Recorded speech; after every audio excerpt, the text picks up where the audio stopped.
All right, y'all.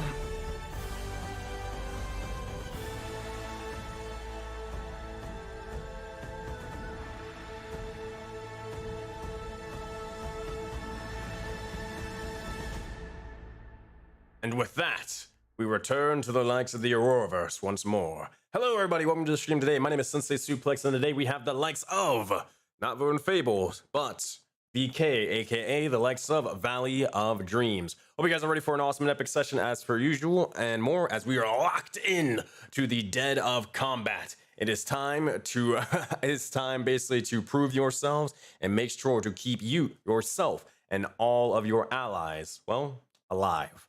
So thank you guys again for being able to tune on in and more. Not really any announcements besides, not really any announcements to be fair. But we're going to jump straight into the likes of the games.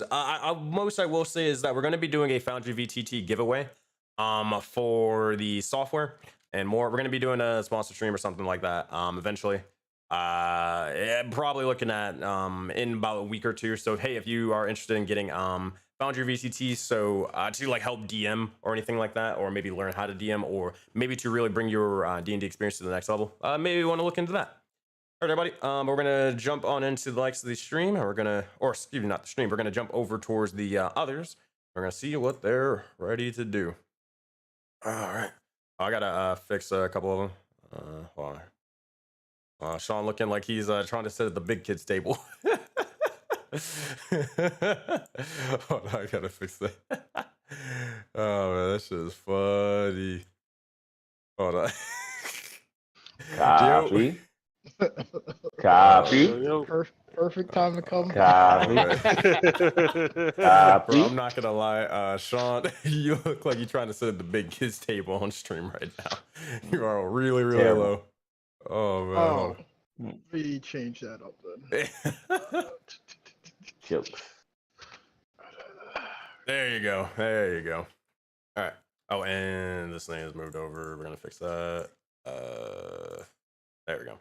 All right, y'all. For good to go. My uppies. Yeah. Thought you were playing Knicks for a second. All right, y'all. For good to go. Let's do this. I'm gonna start this, and we're gonna go from here. So, if I can have each and every one of you all gather around the table, and let me tell you all a Voden fable. To gather around for the tale of the looming corruption and that of a jaded destiny. But this, my friends, is the infamous tale of the Valley of Dreams and the legendary tale of the Soulbound. Our heroes, previously in Valley of Dreams, would be found gathering forth at the aftermath of a successful Shroomapalooza event. Here they'd gather forth in the war room and they'd discuss a bit of details on their next task and their next mission. This would be to head to the main valley, prepare for the Island of Bayani tournament. Gathering the troops, they'd set out and explore, but not before paying a nice little visit to the water and seeing the Sewer King, the Aetheria fiend working for the World Serpent themselves. After traveling only several miles, however, into the main valley, the party would come across an old threat in the likes of a horned beast and its robotic and feathery flock. Making quick work of the monster, they'd rush ahead into the spider-like fray, ripping them down and defeating them one by one. Finding a couple of useful items in their stead and in the likes of the spider-like nest. The heroes would continue on, trying to find the likes of these individuals, survivors in the strange valley and hostile land. Weary from battle to battle, the troops would be found once more in the heat of combat a third time as they'd rush head first into the corruption-infested outposts. However, this bunch would be enough to test the knights' mettle as they'd see fireball after fireball slung towards them. An even ground for now, but who's going to gain the upper hand in this one? Right now, it's anyone's game, but the Voden Knights are going to need to pull out all stops if they want to succeed in this mission. This mission in session 34 of Soulbound, Valley of Dreams. That, my friends, that is where we will pick up today, as I will switch the likes of the maps and more and get you guys set up. All right. Not that map, not yet. Oh, I'm gonna have to also fix this thing in a second, but I can do that. In the background. All right, you guys should be loading in about 3, 2, 1. All right. Let me know if anybody did not load, and I'll get that set up.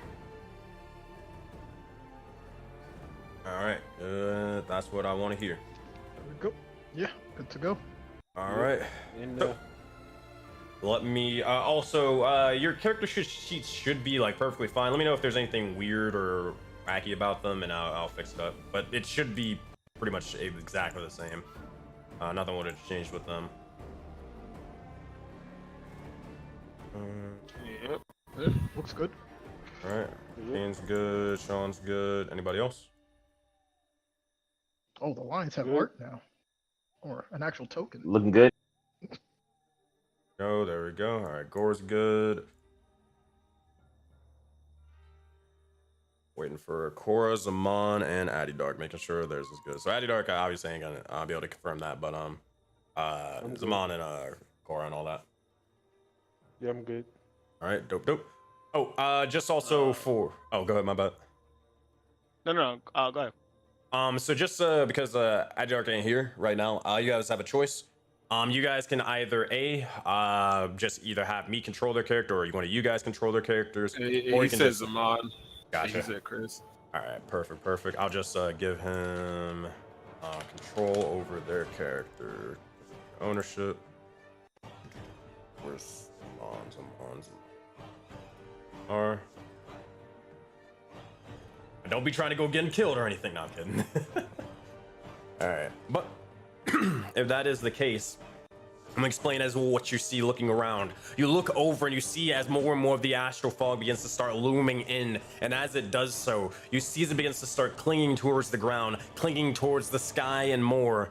As it does so, you see and hear as the corruption begins to start lurching over towards you, their bodies sort of shambling about before they rush over towards you, almost trying to overwhelm you with their sheer numbers and force. As they do so, you look around and it seems to be more and more of the astral mazes are getting ready to form up and start combining the likes of their spells before eviscerating you all to no end.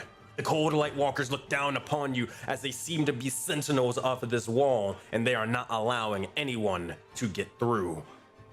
But that, as this is beginning to occur, you begin to start readying your weapons, readying your spells and more.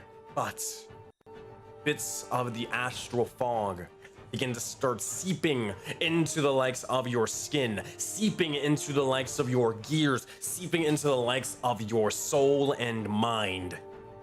As it begins to do so, we need some checks from you all. First, your souls are shackled once more, and the time for battle continues.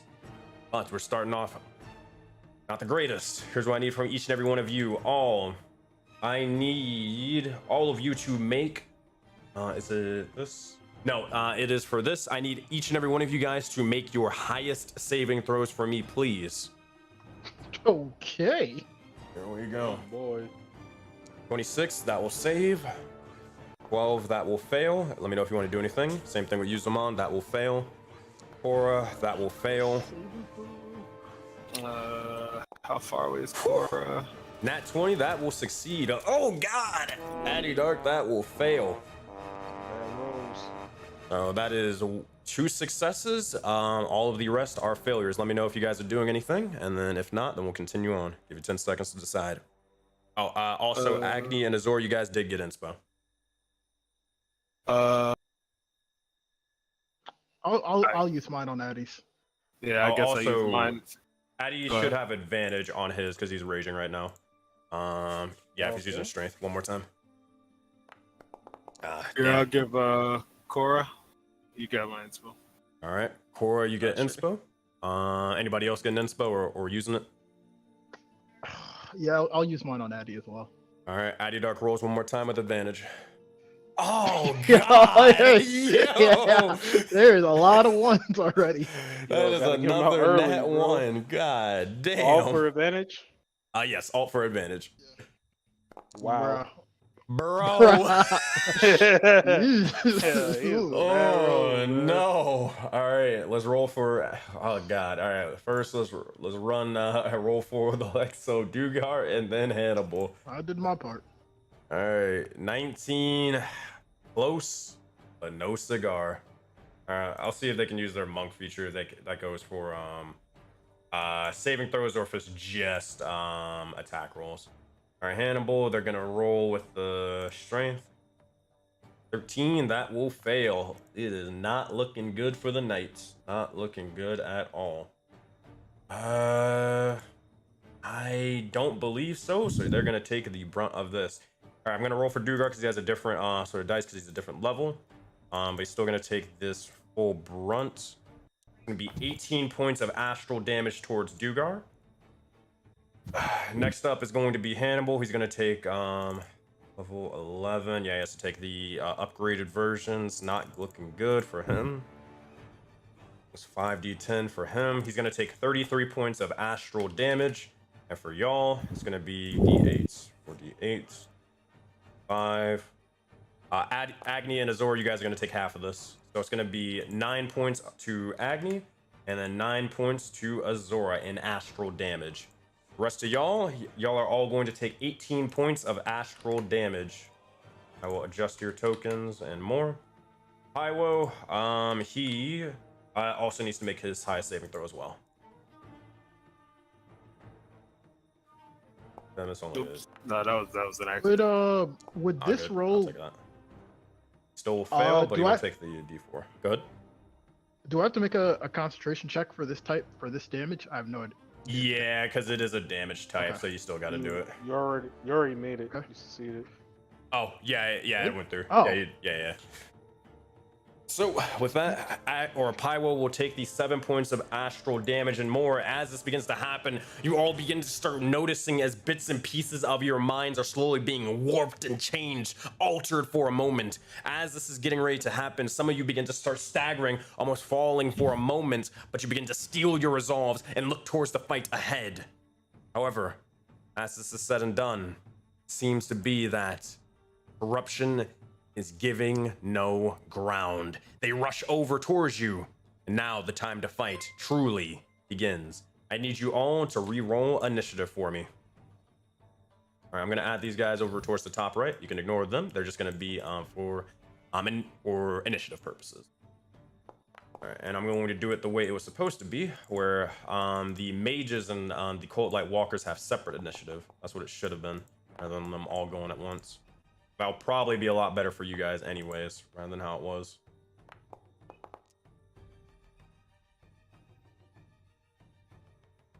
All right, let y'all roll for that. All right, let's roll for some NPCs. It's gonna be a lot of dice on your screen, so bear with me. All right, so, oh god, everybody rolled pretty bad this entire fight. Oh man. Okay, so looking at it, Red Corruption is going to go first, Gore is going to go second, Cold Light Walker is going to go third, Dugar fourth, Addy Dark fifth, and we're going to keep on going down the list. All right, y'all, as this is said and done. Be mine. Oh, did you not see yours? Oh, you didn't add your token to it. Got you. Try now.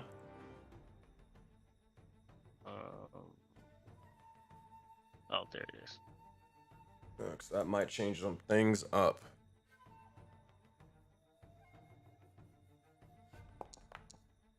$13. That'll add you up there for sure. You're gonna go right after the likes of, or right before, or no, right after Addy Dark. All right. So starting us off, we got the Red Corruption. Let's do this. We're gonna turn up as well. Begin combat. So Red Corruption, how many is on the field? We got 1, we got 2. That's it. Or no, 3. So we're gonna start off with the one over towards Hannibal. As said and done, they're going to look over and around, and as they are, or they find themselves surrounded, they will look over and they're going to just almost reach over and try to grab the likes of Hannibal before incinerating him with the flames. They're going to use, yeah, they're gonna use just a fiery touch. Gonna be a 14 to hit. I don't think that should hit Hannibal. Oh no, that is his AC. That's right. He doesn't have any dex modifier.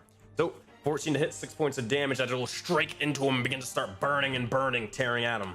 That's going to be that one's turn. We're going to look over towards this one, over towards the north, fighting towards Gore. This one is going to almost slide down the rocks, Gore, and as it does so, you'll see as it begins to try to circle around you before getting ready to just grab you and sort of drag you down to the ground out from the sky. Going to use a fiery touch attack as well. It's a 12 to hit. It will miss as you're able to fly just above it and continue on. Last one over here. This one is going to begin to exit out of the gates. And this is the wall of fire, correct? That's right here. That's correct. It's Okay. for better purposes. It's facing towards the fort. Gotcha. Inside the actual damage. As you see, this individual begins to just sort of walk through and lurch through the likes of the fire more and more as it begins to grab or use its hands. It begins to ring or draw its fingers across the wall before eventually conjoining all of the bits of the fire before tossing it out at each and every one of you. It's going to throw some at a couple of people. Going to throw some at... it's going to throw, I believe, 2 at Azura and 1 at Addydark as it's going to cast Scorching Ray on these guys. So it's going to be Scorching Ray once. Okay, here's what I'm going to do. I'm going to roll it twice for Azura, but I'm going to target this same roll for Addydark. You'll see what I mean in a second. I just got a spell. It's going to be a 16 for both of them. I believe the 16 will miss Azura, but the 16 will hit the likes of Addydark as it strikes into them. A bit of burning sensation begins to fire, but Azura, you are not done as you see another one get sent towards your way as you try to cleave through the first one. All right, Scorching Ray attack. It's going to do it one more time over here. Addy should have resistance, right? Yes, he should. Addy has resistance. Yeah. You see Azora as the scorching rays go. She holds up one hand, and you see the flames just begin to absorb into her sword. I mean her hand as her eye glows. Easy enough. As this is said and done, the Orions, or the Red Corruption, are complete with their turn. They look over and Gore. You stand next to this individual. What would you like to do? Gore's gonna get to swinging as per usual. Let's take this first one. Roll that d6 on top of it if it hits. 15, that will not hit. You just barely miss towards them. As you try to strike in, you'll see as this barely cleaves a little bit of their skin. She's gonna use her reaction to do leadership to give him a d4, and she's gonna say, "Gore, now's not the time to play. Strike, crush." Easy enough. And crush he shall. We didn't roll tactics at the beginning of the turn. If you want to do that real quick, yes. So while you're doing that, leadership. Let me make sure exactly. It's a 1d4. Yeah, I know that's the 30 D4. feet. Yeah, okay. Yeah, he's just 30 feet away. Got you. I forgot how many times could you use it again? Just trying to make sure. You never said. Excellent. Blah, blah, blah. Oh, it was the one and done basically. You just got to constantly keep absorbing people, which you can do. Oh, okay, cool. And all that, cool, but it's just the one and done. Gotcha. All right. So as that is said, Gore rolls a 4. That will be enough to hit as you increase his to hit to 19. You strike into the individual, and as you do, roll that. Oh, you already rolled the extra d6. Perfect. That's going to be 9 points of damage for the first strike, plus an extra 2 points of what is it? Doesn't matter. They're dead. yeah. And with that, Gore wants to try to use his mark. I don't know if that's going to cost me anything, but he's trying to get that he's trying to get all fast like he was in the lab. As you're trying to do so, you strike into this individual. Also, how many kills are you at? That would be number 5, by the way. Oh god, this is about to be fucking scary. Okay. All right, as you begin to do so, you strike into the individual, embedding the axe into their neck, and you reach out towards them to try to use the likes of your mark. As you do so, what are you exactly doing with the mark? Are you saying something? Are you motioning with it? What are you doing? Gore is trying to focus in to get the speed and the strength to crush more. He's trying to tap exactly that feeling he had in the lab. You know, he's still feeling that rejuvenated and focusing on how fast he felt, and he almost feels like he can reach where he sees himself trying to go. As you do so, how would this sort of go down? It would probably be this, I'd imagine. You would, as you try to use the likes of the mark for a moment, you'd see as water begins to form around the likes of Gore's arm for a moment. And as it does so, you look over and you see as it begins to split into two differing paths for a moment. You see as the water begins to change from, or it stays into this sort of clear blue on the right, and towards the left, you see as it begins to go towards a strange but familiar purple. You see as eyes are infesting the one on the left, and on the right, it seems to be that of more of a, how you say, more of a divine energy rather than the likes of the opposites, which is more ambiguous on the left. So, one on the left has purple-ish nature and eyes, a little bit of it more ambiguous between rather than the divine. And the other one towards the right is more kind of divine rather than anything. And it's clear. Yeah. Let's go with I'm gonna go with the kind of divine. You said Kind the of. blue? Gotcha. Yeah. Going with the blue. As you do so, begin to look over, and you'll see as it begins to shift and change. You'll see as the Sewer King will begin to speak in the likes of your head. And as they say, he'll begin to speak and say, well, y'all don't want the gift? Fine by me. You can play around with your sages and such, but it'll be alright. Continue on and crush. With that, you'll see as another individual begins to enter the likes of your head, and you see as they begin to speak, they will begin to say, Fine. Perhaps I can lend you a little bit of aid and power for now, but let me see if you are worth it for now. Continue on. Use this power and do not disappoint. or I need you to make your highest saving throw for me, please.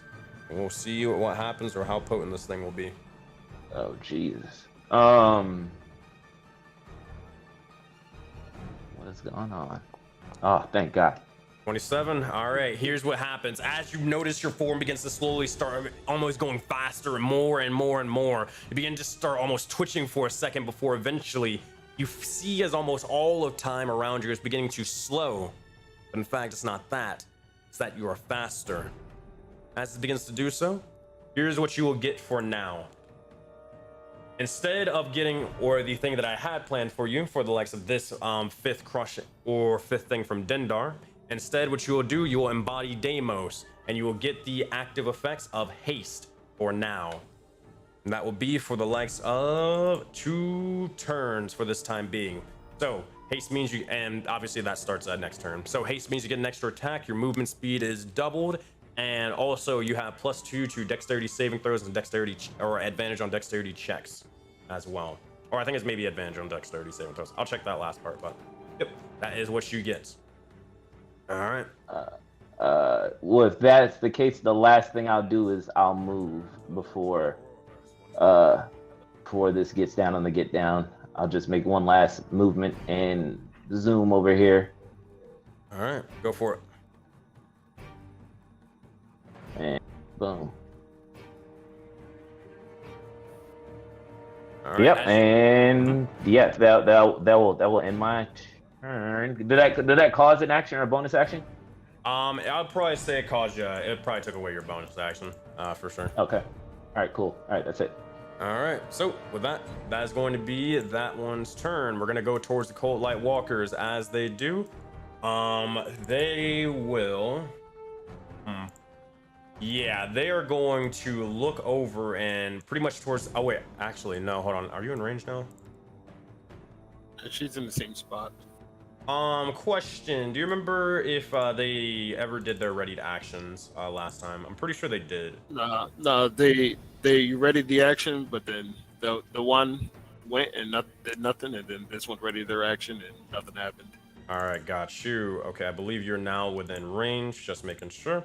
Yep. You're now within range. As this happens, Gore, you begin to rush over and ahead before this individual looks towards you, and you see where their face would be. It just begins to start shining brighter and brighter before an explosion of light begins to strike over towards you, trying to freeze you whole. They'll use their cold ray on you. Oh God, and that is a natural 20. What the fuck? They had a +3 to hit for that shit. All right. As this happens, the cold ray will strike into the likes of Gore for a moment, and as it does so, you'll see as his body begins to completely freeze over. With that, Gore is frozen and unconscious. Cold Lightwalker's turn, or readied action, will finish. Now will be for its actual turn. It'll look over, and as it does so, it's only a separate sort of thing. So it's going to pretty much just, yeah, it's probably gonna do this thing. No, I can't really do that. Is Zora in range? I don't think so. Nah, not for them. Yeah, not unless they want to move. Looking at everybody. Fuck it, they'll move. Also, don't they take fire damage from starting their turn here, by the way? It's at the end. And At the end. It's at the end of their turn, and I thought they couldn't move. I could be wrong. Well, no. They can move. They were choosing not to because they were doing something else. Now, this would have been the thing that you guys would have learned if, but you kind of, well, you know, things sort of happened or whatever last session. We didn't get any recon. So we're going to have them, they will unroot from the likes of the ground. And as you do, you'll see as they break forth, and you notice as all the bits of the other corruption begins to slowly turn a little bit weaker and weaker. As this is said and done, you see as bits of their form are slowly just starting to dissipate more and more. This individual will join the fight, but there's still one individual rooted into the likes of the ground. This one will rush over towards here, and they are going to, hold on, make sure, yep. They're going to look down and just strike a cold ray towards Azora. All right. Attack roll. It's going to be a 15 to hit, 30 points of damage, but will not be enough. Yeah, you see as they do the cold ray towards her, she just keeps walking like she doesn't even notice it. As you do so, an explosion of ice begins to form behind you, but that is that creature's turn.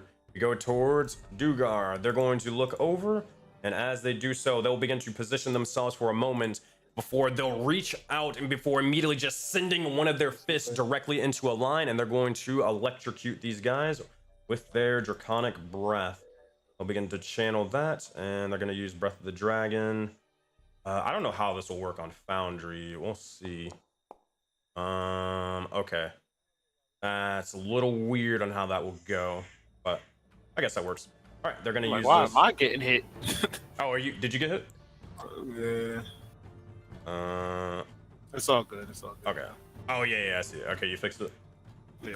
All right, they're going to use this for 1 attack, 2 attacks, and they're going to use it for the likes of a third one to try to just electrocute these individuals as much as they possibly can. All right, so it's going to be 4d6 as well. It's going to be 13 points of lightning damage, and just to make sure that I got this right, it's been a while since I've been able to look at this class and such. Yes, okay. That said, they're going to make some dexterity saving throws, 3 in particular. All right, 1, D2, succeed, and D3 will fail. All right, and then last one will succeed, fail, and fail. All right, so they're gonna take a bit of damage. Gonna take a total of. This one will be dead. This one is still alive. So we'll take the full. That's gonna be 2. It's gonna be 3. So 5 points of damage to this one, and then another 7 points of damage to that one. As an explosion of lightning begins to form, you'll see as then one of them begins to drop onto the ground, dead and defeated. Your girl will begin to go into a defensive stance, and that will end his turn. Dark is up. What would you like to do?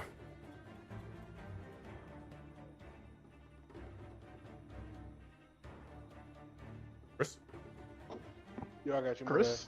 bad. Yeah, he's going to reckless attack. The one right next to Patty Dark. All right. As you do so, reckless attack and strike with advantage. Copy. It is alt, correct? Mm-hmm. 25 to hit, 13 points of bludgeoning damage. That will strike into them for sure. Make another attack roll as well. Copy. He's in fire form. Does he get extra damage for being in fire form? Nah, that's his reaction. Or if he decides to use his reaction, he inflicts them with a saving throw and they can take damage. Copy. All right. Let me make the next one. 26, that will hit for 12 more points of bludgeoning damage. It's just he's just sending multiple fists towards this individual, just ripping and tearing their face into nothingness. And then he'll use his bonus action to attack, I believe. Yeah, he can do that. Whew. Another natural 20, bringing in 23 points of damage for Aetheria. As this is said, Aetheria will just immediately just send one final fist towards this individual before there's a massive hole, a crater into them before he is dead and defeated. All right, that is Aethery's 3 attacks. Anything else for their turn? Yeah, he's gonna move out this light. He's gonna go over here. And Alright. end this turn. You got it. With that is the likes of their go. We're going to go towards Cora. What would you like to do? Cora's gonna move up 10 feet and cast Mass Cure Wound. You got that robot slow motion voice. Slow motion for her. Is it better now? Nope. It always happens. He always asks if it's better now, and it'd be right back to robot, bro. Then change it off. Slow motion for him. So did we get TPK'd yet or no? What I You still missed? take your turn though. Now you got a nat 20. I don't know what your nat 20. I can't remember what your nat 20 does though. Just sends them flying backwards, or something like that. Or basically would allow people to get advantage on those guys. I'm pretty sure, but he's already dead. Yep. That thing is Alright, dead though. cool. Wow, that's how y'all flavor my nat 20? Damn, I can't show a blade ever. Alright, at least you're not Gore right now. Yeah, They you definitely thankful said, for the "Oh, Zaman bot, whatever, bro. He's dead. You I was thankful for the Zaman come bot. on. Oh, man. Ask your wounds. You got it. I'm gonna erase it from the enemies and all that stuff. But as you begin to do so, you cast the mass cure wounds towards these individuals, and all the bits of divine light and healing begins to spread out towards each and every one of your allies, bringing them back to a healthier sort of disposition. Their wounds close and mend. And Cora, that is your action. I believe you still have a bonus action and movement.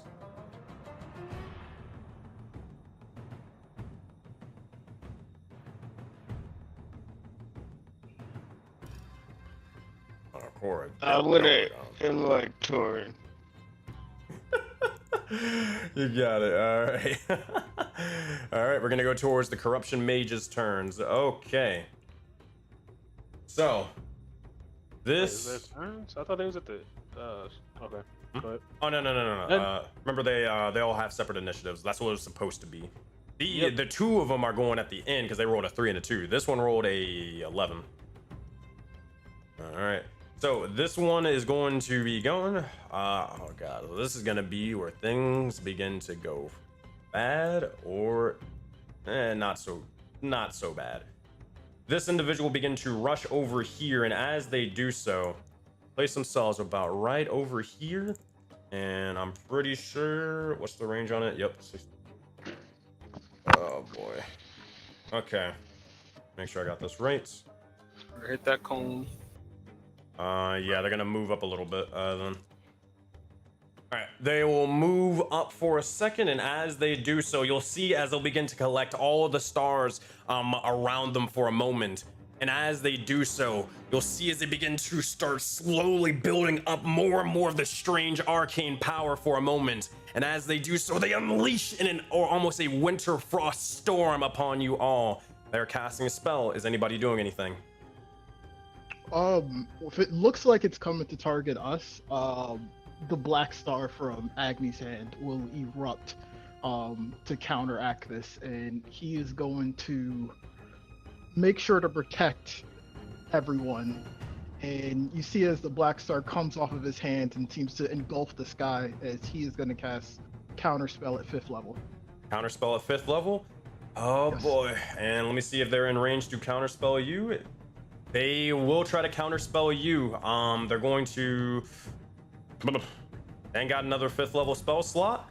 So they're gonna have to do the... Yeah, they're gonna just have to do a regular 3rd level and hope for the best. All right, what is your... this is 5th level, so it's D10 or D20. Plus their spellcasting modifier, and they have to be the DC 15. Okay, so it's gonna be intelligence. I forget. Yeah, it's D20 plus... Just their like straight up int score then, right? I believe so. I was we were looking at this for Ulf the other day. Let me just make sure. I don't think it's like a spell. I don't think it's like a to hit thing. No, it's not a to hit. Spell casting ability. Okay, yeah, so I was right. So D20 plus 4. All right, all or nothing. A big old 1. That is a failure, and you will be able to counterspell their Cone of Cold attack. That would have been very, very bad. That would have been 8d8 worth of cold damage to all of you. So That's not much. yeah, it's fine. Must be nice to be Azura. I've been saying that for a long time. Oh man. All right, Agni, what does this look like as you're able to counter the spell? As like the sky starts to frost over and the clouds come in, it looks like the sky seems to get even darker as a black star hovers over it, and it just consumes all the cold that's coming in. And as the star kind of comes back to his hand, it looks like just a little bit of frost is in Agni's hand as he shuts it. And you hear Agni say, "Not on my watch." That. Caesar begins to curse to himself. That's going to be his movement. He's actually going to move a little bit ways back. He's going to fly over here about 5 more feet. He's going to end his turn using that full 60 feet of movement and flying. All right, that will be their go. Next up, we're going to go towards Azora Lunista. What would you like to do? All right, so it's only 10 feet off the ground. It said 10 feet. Oh, wait, this guy? Or... Yeah. Oh, Yeah, no. yeah, it said 10 feet. No, that is not correct. They came from this tower. They would have still been up in the same sort of area, so they would be... Were they... That's about... Okay, that's 10 feet. I would say they're probably... I'll give you a benefit of doubt. We're going to say they're 15 feet instead of 20 feet. Right. You can just jump up and try to hit them, though. It's easy enough. Right. Let's see. She'll go... she's gonna just, yeah. So she'll just use the boots to teleport past this guy. And just, so if I go like hypothetically, well, I guess if I might as well just go right under it then to jump, I guess. Well, if you do so, I believe you will take an attack of opportunity. Yes, you will. You will take an attack of opportunity from this guy. So, I'm still going with it. Yeah, 5, 10. So if I stay right here, could I jump? I could still jump and hit her? Like, You'd be 25 feet away from him, so no. okay. So then, yeah, she'll take the attack of opportunity. All right. So as they do so, though, as you're sort of rushing past, teleporting behind them, you'll see as they sort of just almost swap behind them, trying to send you flying towards the creature and towards the wall. They're going to use a slam attack onto you. That is a 24 to hit and 24 points of damage total. It should give you the resistances. No, it does not. You're resistant to cold damage, right? Yeah. Okay, so 2 to 10, 13. So it's a 9 plus 6. All right, should be accurate, like halved and stuff like that. But as you take a little bit of the brunt of damage, you still have your turn ahead. What would you like to do? Yep. Yeah, so she'll jump in and just hit this person. All right. She's gonna go and go ahead. So for this, since you're out of the range, here's what I need from you. You can do one of two options. You can either make an athletics check, and then you'll just make, if you succeed on the DC, you just make straight rolls from here on out, or you can make each attack at disadvantage. Your choice. No, what I will say is, because she has the athletic feat, and it says like she doesn't need to run and jump to jump, would I still need to roll because I have the feat for actually jumping? I'll make the DC like ridiculously low and give you advantage. Sound good? Right. There's You more said strategy, you athletics. just fuck up. Yeah. Go ahead. Alright. 23. Now you're good. All right. As you begin to rush and jump up with the athletics feat coming into play, you rush and try to strike as many times as possible before you land. Go for it. Yep. Okay. She's gonna just get the schleichen. 1. 19. That will hit. Yeah, I don't know why it takes it off of target. I don't know why. Oh, they already used the reaction anyway, so no, they can't do anything. So, yep, that will hit for 11 points of damage. You do have a second attack. Yep, and then she will do it. Yeah, again. And she will. About to take that full 19. They do not have a reaction to cast shield. Yeah. So that's 30 plus 4, so that's 34 damage because the 2 from water. But at the end, yeah, she's gonna actually switch to ice stance. I mean air, not ice, air. Easy enough. And, yeah. Go ahead. Yeah, and then she's gonna go after she lands. She'll go. So that's 5, 10, 15, 20, 25. After she lands, she'll do 30, 35. Actually, yeah, 35. She'll just go right. 35. Yeah, she'll just go here. Just pop a potion in the next turn. All right. As this is said, here's what's going to happen next. Cold Light Walker's going to take their turn. What they will do is, yeah, they're probably gonna do this. Okay, so they're going to walk upwards. They're gonna move their 30. Actually, do they want to?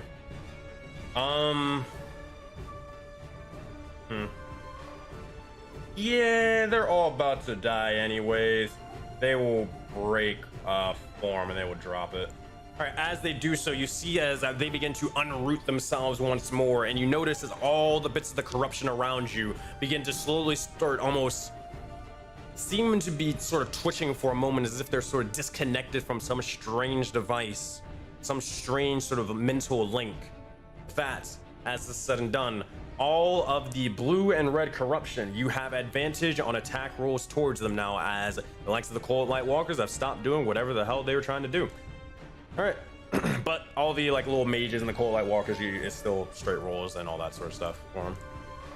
What they will do, this individual will begin to just shine out towards every last one of you, and they will use their bonus action to use a blinding light. I need. Quick question. Yes. The Lions, they didn't roll for initiative, and I don't have control. So. Oh, okay. Yeah, I guess I didn't add them into initiative. That's because they're supposed to go on Eddie's turn, but you probably didn't know that. Oh, okay. All right, That's my here. bad. That's all good, all good. Here, if you want to move them over this, if you want to take their turn for a bit, you can just have them just make some attack rolls and all that stuff. Addy Dart. Yeah, you gave me like control of them. Did I? Oh wait, no, I don't think I was able to give them control over Yeah, to you. if But you you just can, let me know I what guess you they want would to do. just move. They would just move forward to the closest target, right? So if something's dead, kill it, and then if it's not dead, go to the next target. Got you. Keep it real simple.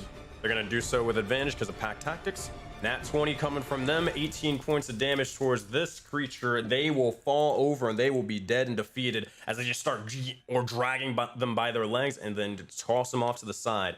This individual will rush over, and as they do so, the wolves are basically just going to keep on following after one another, and as they continue the pack, this one's going to swing with advantage towards the bottom corruption over here because of pack tactics as well. 17 to hit, 7 points of damage towards them. They're gonna need to make a strength saving throw, I believe. Yep. 15. They will succeed and not be knocked down prone. But that will be their turn. Same sort of thing as I was mentioning before. This guy's going to walk over towards here. And as they do, they're going to start blinding everybody. So I need... No opportunity attacks? Walking right past that line? No, they're right Nah. beside him. Yeah. They want to get towards everybody. And what's actually targeting? Oh, okay, it's one creature. They're going to target... how smart are these guys? Okay, smarter than the average corruption. Okay, they're going to pick one random individual. Who is it gonna be? They're going to pick... yeah. They're gonna look over, and as they do so, they will begin to target the likes of Azora as they begin to start trying to shine a blinding light towards you. I need you to make a Constitution saving throw for me, Azora. Yep. Con save. 15. Let me see for their DC. 15 will succeed barely by 1. You'll be able to resist the likes of their resist the likes of their blinding effects, but that will be their go for that. Their action, what they're going to do instead is they are going to send the likes of a strike towards probably Hannibal. Yeah, they're going to send a cold ray towards him.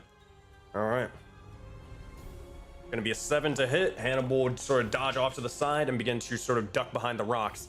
That will miss him, and that will end their turn. Agni, you're up. Okay. Also, I wanted to let you know, Agni was 20 feet in the air, at least. The screenshot also had that on there, but I know we had to rearrange that. Yeah. I mean, yeah. There's a bunch. They're in firewall range. You just fireball. Yeah, it's looking like a fireball. I think Agni is going to draw from some of the heat from the wall of fire as he puts out both of his hands, and as the flames collect in his hand, he shoots it into the ground, and you can see the earth start to erupt as he is going to cast fireball. And the mage is 15 feet in the air? Yes. Okay, let's see if there's a way I can hit all 3 of them with this fireball. We are going to cast this at 3rd level. That's the 3rd level. You got it. Okay. So I know it can't hit. Okay, I can hit. Yeah, we're gonna go for this here. Yeah. That's what we're going for. All right, let's see. I'm being able to hit them over there. Yeah, that might be able to do it. I think it's gonna miss the other guy, but I could be wrong. We're gonna find out. I don't know why. Targeting shows. Yeah, targeting shows 4 of them in there. I'll roll everybody. So hold on.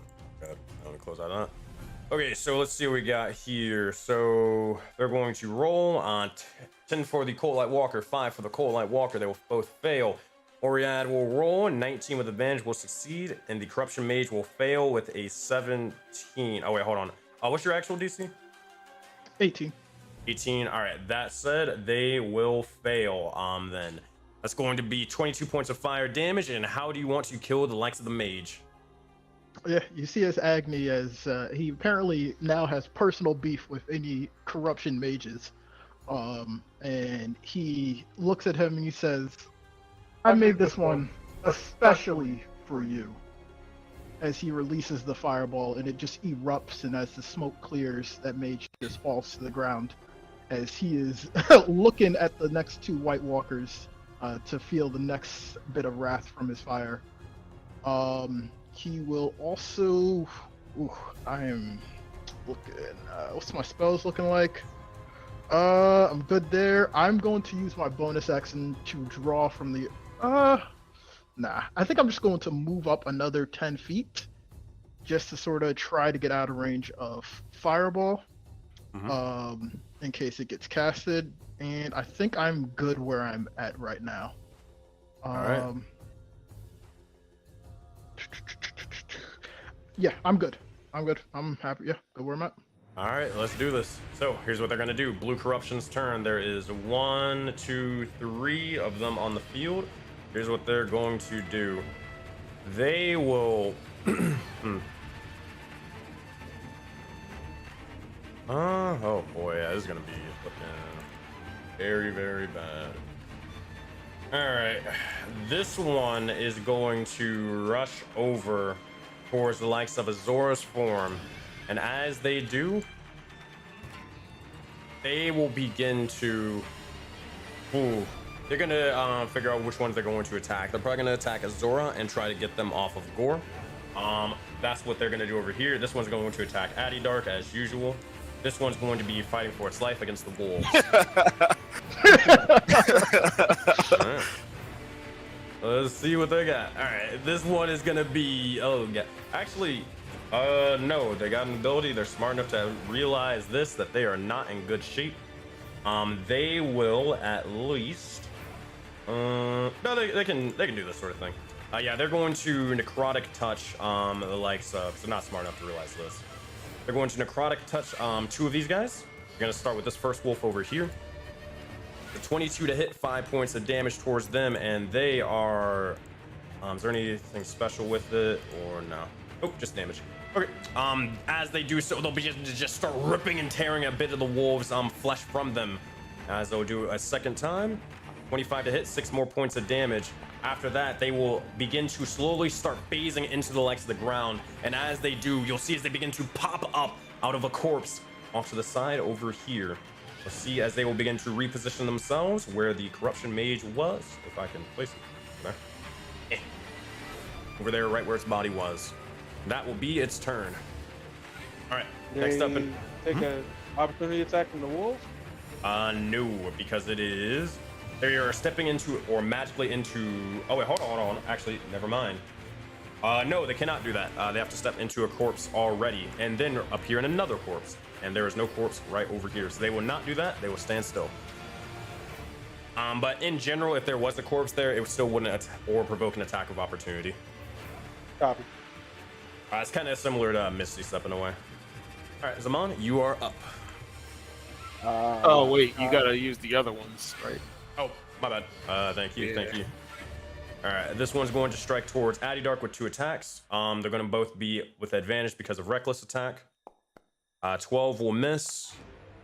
21 will hit for 13 points of necrotic damage as they begin to start ripping and tearing. You see as a bit of your tattoos on your arm begin to slowly start almost turning this astral sort of coloring before bits of your mind are slowly being erased before your very eyes. That's this one over here is going to look over. Can you do the fire damage? Second. The fire damage we're talking about? The 9 damage. Yeah, the 9 damage. From when? The reaction? From the, Oh yeah, no, you gotta remember make a dexterity saving throw. I didn't know if you were actually yeah. using that or not. Wait, so I guess is it a reaction or is it any melee attack? So you use a melee attack, and then as a reaction, you can use or inflict somebody with a dexterity saving throw. Okay, yeah, I'll use it on him. Okay. So and that's on your turn. I'll give you this one. But it would have been like when you weren't necessarily here, so I'll give him the dexterity save. Oh wait, yeah, sorry, my bad. So it's not when they attack; it's just the damage is back on my turn. So whenever you're like punching somebody and all that stuff, as soon as you hit them, then you can use a reaction to inflict them with a saving throw and then set them on fire even more for more damage. Oh, I thought it was the other way around. I thought it was when they hit me. Ah, okay, that makes much more sense. Gotcha. Okay. All right. So they're gonna fail with that 4. They're gonna take that 9 points of barbarian damage or barbarian fire damage, and that will be that. Those are both their attacks. Yep. All right, we're gonna go over towards this one with Azora. Okay. Here's what they're going to do. They're going to they are going to make your life difficult. I will say that. Actually, can they? They cannot. Never mind. Actually, no, they will. So instead, move over towards here, and they will begin to step over the likes of Gore's corpse and begin to hover over them. As they do so, they'll rush over and try to grab you, Azor, and sort of try to toss you off as they seem to be trying to collect Gore and bring him and serve them the likes of the corruption. As they do so, they will grasp you with a necrotic touch for 2 attacks. It's gonna be a 24 to hit for the first one, and a 25 for the second one. As they start ripping more and more of the memories, that even the ones that you guys have just had, they begin to start taking you out and trying to eviscerate you. Yeah, she's just gonna use her air steps to half one of those, so I'll just give myself 3 back. All right. Go ahead. That will be their turn. Yep. All right, Hannibal's turn. Looking over towards these things. There's still a bit you skipped of. me. Oh wait, what the fuck? It was Oh, Zaman. because the thing. Yeah, my bad. Zaman, you're up. All right.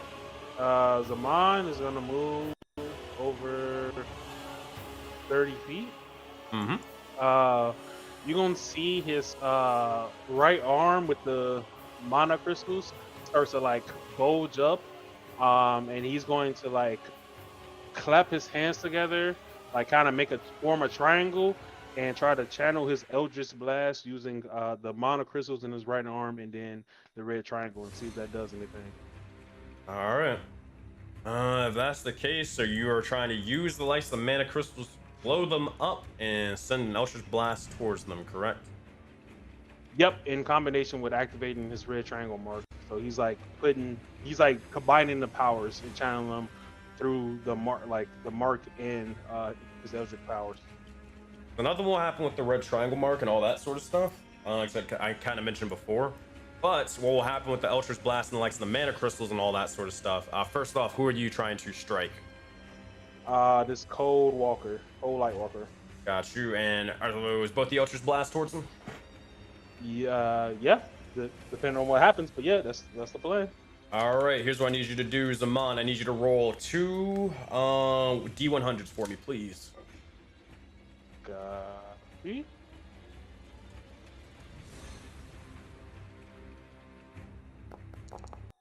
All right.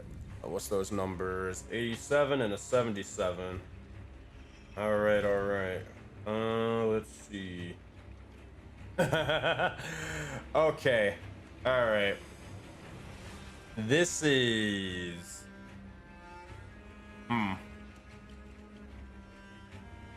Okay.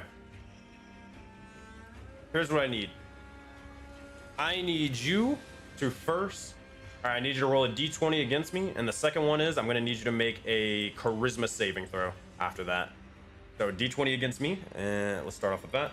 Copy. I should have advantage because it's an attack roll. Oh, No, I this guess is just you? straight d20. Straight d20. I mean, you just got to beat a 1. All right, a 9. Here's All what will happen, Zaman. As you begin to fire the likes of the Eldritch Blast for a second, you see as you begin to strike them, and you almost form a little bit of a chain between yourselves for a moment.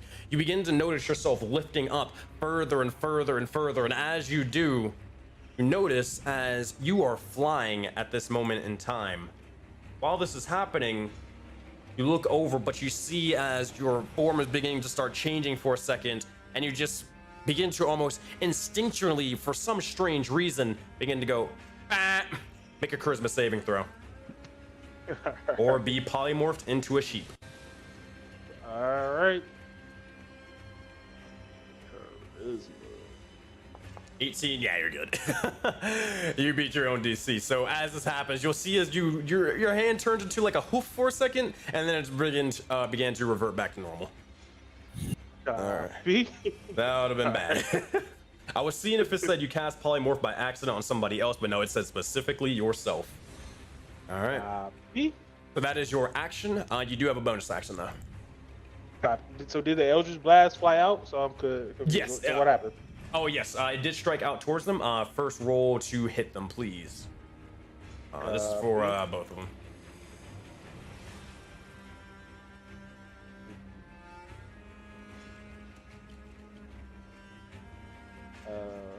Should I have advantage? And what happened is basically you use the mana crystals and all that stuff. That's where you got the 2 differing effects. Or you have basically fly for, I believe, the next 10 minutes or a minute. Hold on. It is the next 10 minutes. Yeah. Copy. So that's the first one. Yes, 16, I believe, should hit. And you do have a second one. Yeah.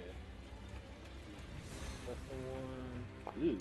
11, that one will not hit. So the first one strikes into the individual, causing that little link that I mentioned before. However, the second one will fly wide, just almost right in between the legs of both of them and crash into the wall, dealing a bit of damage there. Anything else for your turns, Amon? That is it. All right. Next up in initiative, Hannibal's turn. He will begin to push the legs of the forces back. And as he does so, he will rush over towards this individual and begin to start swinging. He's going to place himself... now it'll just stand over towards here and start cleaning out this side, as you guys said. All right, he will get ready to start swinging. Board is bugging out. All right, he's got any features? Nope. He is gonna just use this as usual. Going to first make an attack roll towards this guy with the sword. It's going to be a 12 to hit. I believe that will miss. Yep, that will miss. Second strike, though. 16, that will be a little bit better. And this time he's going to brand them with the likes of the Brand of Castigation and also add a bit more or 2 more points of psychic damage towards them and 7 more points of lightning damage onto this guy. That as he begins to make 2 single strikes, he'll strikes the likes of their ankles and try to almost chop down this tree and bring them down to the ground for everybody else to strike. But that will be all he can do. That is his turn. Next up in initiative, we go towards I believe the mages. Yep. All right, here's what they are going to do. This individual is going to, yeah, they're gonna just, yeah, this is gonna be bad.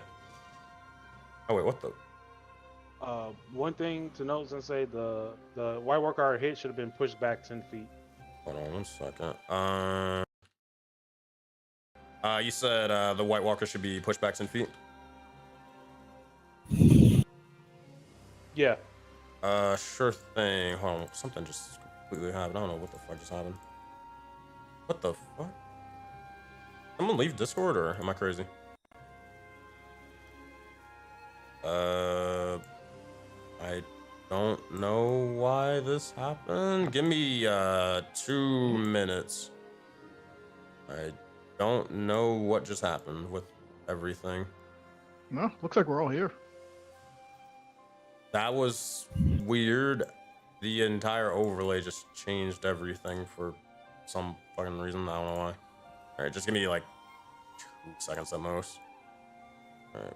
Bam, bam. Okay, wait. Someone just leave now? Nope. Mm-mm. Wait, what? What is going on? Someone turn their cam off? Not that I see. No. What? Okay, like wait, if I go back. Well, actually, yeah. Oh, yeah, Tito. Tito turned his camera off. Okay, let me see if this will fix it. I don't know. We're in like the multiverse right now. What in the hell? All right, there's like 3 different versions of everybody right now going on. All right, cool. Let's get that fixed up, and then there's this one. Cool, and I think we're good. All right, yeah. All right, sorry about that. I don't know what that whole thing was about. All right, anyways, as they're getting ready to do, this individual will begin to fly over towards here. They'll place themselves over there. I think that's close enough in range. They're gonna get a little bit closer. Actually, no, this is fine. As they do so, they will begin to, same sort of thing, collect all the bits of the sort of frost and more out from the sky, and they'll begin to unleash it forth in a cold, cold hue. They're going to cast Cone of Cold at 5th level. Anybody doing anything? My God. Again? Yeah, I will try to counter split. Which one? It's this one here? Yes. I'm assuming? Mm-hmm. Yeah, might as well attempt it. I only have a 3rd level, so it's going to be a roll for this one. Okay. I already said it. I already had it planned out. They will. This is why I hate running spellcasters. They will counterspell that at 4th level. Yeah, I mean, that's fine. That's about what I expected.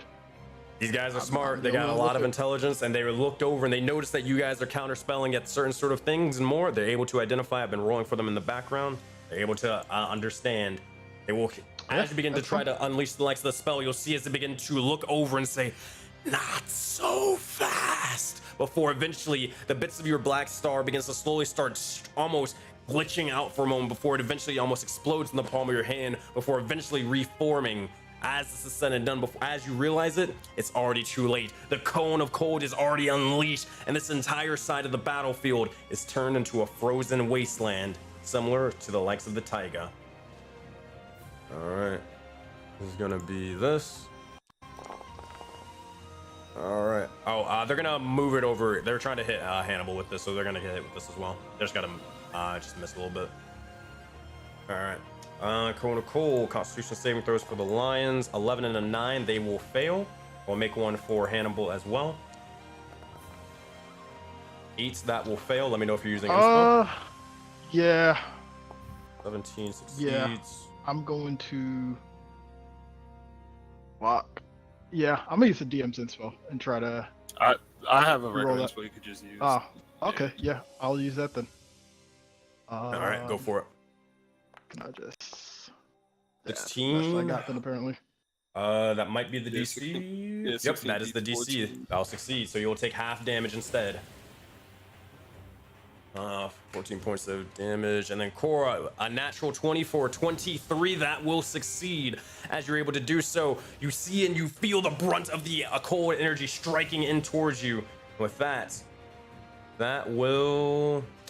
will strike over towards you guys. That will fail or succeed on both of your guys' part.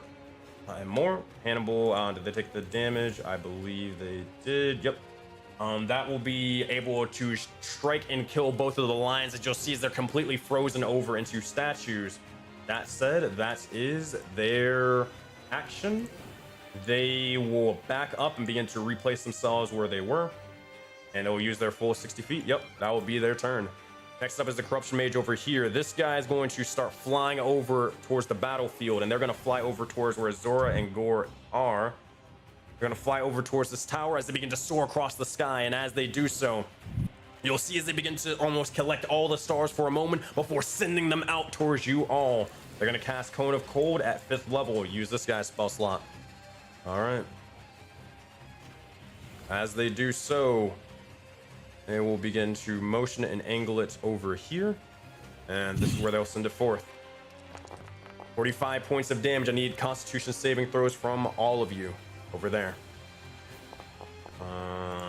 You'll have to make. He'll hit his ally as well. We're gonna succeed, or no, they will fail.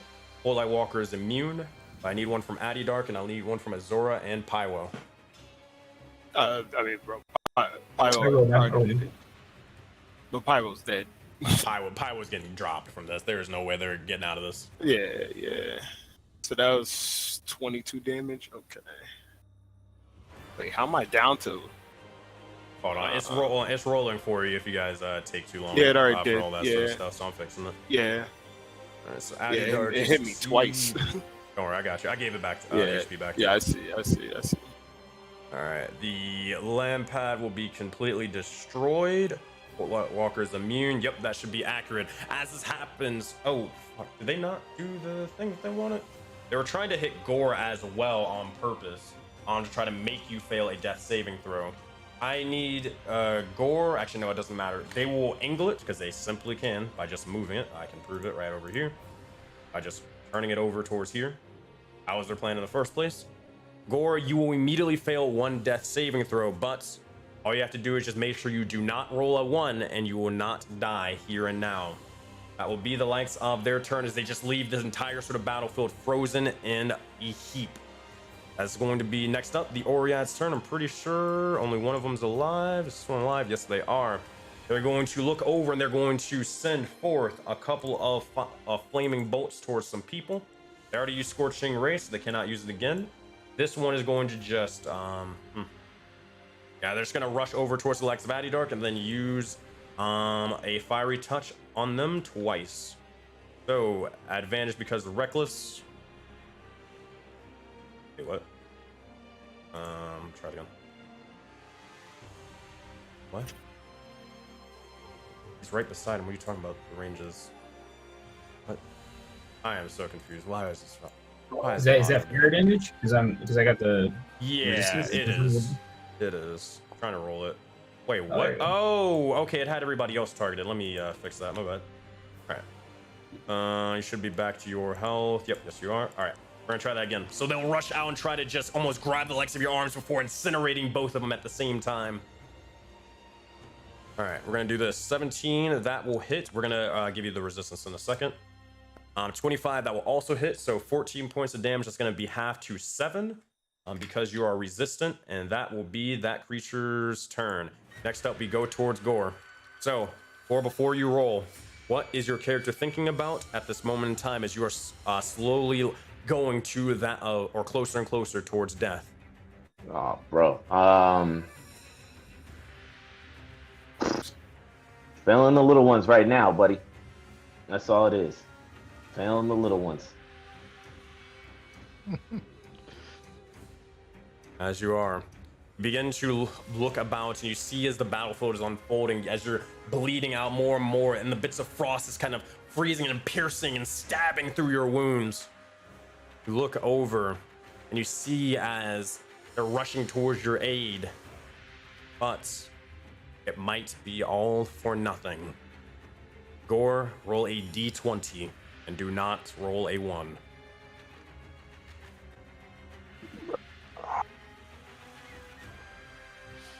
Everyone gets 9 temp HP, by the way. Wow, bro. Oh god! That is a 2. That will fail. If Gore gets hit by any other damage, Gore of the Meadows is dead. That being said, need to heal him up and need to heal him up fast. That. You got to over towards the Cold Light Walker. They'll begin to look over and they will use their bonus action to start blinding multiple individuals for a second, but they're going to blind the likes of Addy Dark for this one. Addy Dark, I need you to make a Constitution saving throw for me. Actually, were we gonna blind Addy Dark? Actually, no. They actually will not do that. They will not do that. They're going to actually start walking over further into the battlefield, heading over towards the likes of where Cora and Agni are. And as they do so, they... It should have been 10 feet back, though. So they should have... Oh, yeah, you're right, you're right. With the- So here, I'm gonna move them back 10 feet. Try moving back the full thing. So they will use their bonus action. I don't think they can hit Agni now because of that. Yep, they cannot hit Agni because of that, so they're going to do... they're going to blind Addy Dark, but they will still use their action to strike at the likes of Agni. Addy Dark, make a Constitution saving throw as the light begins to shine over towards you, almost making it where it is impossible to see. 21, you are fine. You are able to continue focusing on the fight. However, as they do so, they will strike and send a cold ray towards you, Agni. See what they can do. Jesus Christ, another 20 with this. Yeah, I'm using my DM's info on that now. Fair enough. Fair enough. That would have knocked your ass unconscious. That's all my HP at full HP. Yeesh. 58 That's points of gross. damage. As they do so, what does this look like as you try to twist the spell? Twist the So I guess ability. as it happens, it looks like Agni shoots out fire to help counteract it and try to melt the ice that is coming at him. As you do so, it's almost like a beam clash as this fire against ice for a moment in time. As you're struggling between them, or struggling between the forces, we'll see if it's enough to be able to deflect it or not. And a nat 1. That said, how do you destroy the likes of their cold array? Yeah, fire wins as the flame engulfs it, and Agni says out loud, "I've seen colder frost from Azura. They're gonna have to do better than that." That is the likes of this creature's turn. We head over towards Dugar as they are going to rush over and they're gonna try. Dang, they don't have a. They didn't get a short rest, so they can't use their stunning strike. They use the 3. They use the 1 for Step of the Wind. Yeah, they're out at key points. At most, they'll see they're getting ready to attack the likes of the back line. Lampad is striking the likes of Hannibal, and Hannibal is also dealing with the likes of the Cold Light Walker.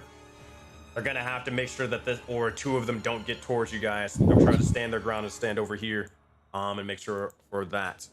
As they do so, they will try to make a couple of strikes towards this one, try to take out the big guy along with Hannibal. They're gonna make 3 attack rolls. First one is a 20 to hit, 6 points of damage. Second one is going to be a 15 to hit, 7 points of damage. Final one, a 23 to hit and 8 thank points God, of Dugar. damage. You'll see as Thank God, bro. Man, Dugar, bro. Oh my God. You'll see as fuck it, this is the funnier narrative. You'll see as he'll begin to rush over, and as he begins to spread out the likes of the draconic wings from behind him, will begin to rush up and begin to just sort of do an elite or a Liu Kang sort of bicycle kick over and over and over and over towards this individual. And with that, as he begins to keep striking them down, you'll see as the Cold Light Walker, they will fall to the ground dead and defeated. That'll be their action, bonus action, and that will be their turn. Addy Dark, you are up. What would you like to do? Now you know what I'm about to do, bro. 18 to hit, 10 points of damage. You strike over towards this creature. Oh, which one are you hitting? Because you didn't target him yet. Who's dead? Yeah, that one's dead, isn't it? Oh, yeah, my bad. You're right. Yeah. All right, 10 points of damage towards this one. You do have a second and third strike. Try that again. There we go. Strike. Another nat 20. That's how you nat 20 in the Nats and RP flavor, all right, guys? That being said, what does this attack roll look like as you deal 21 points of damage with this? He begins to light him up, man. We light him up boxing style, bro. He's hunched over. He's going one more time. Easy enough. Yes. Bonus action attack. 26 to hit, 10 points of damage, and they are nearly dead and defeated, down and out. You do have your reaction, but they are immune to fire damage, so you probably don't want to do that. And your character does know that. You've dealt with these guys enough. But the 3 strikes begin to continue going over towards them as they're trying to go all the rounds with you, but they can barely even stand up for one. Addy Dark, is that your turn, or you got anything else?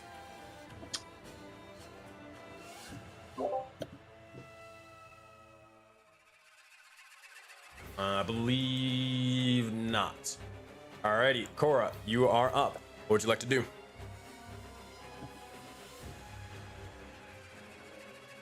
Do I sound better? Yeah, there you go. Alright. I'm gonna move. I'm gonna pick up Gore.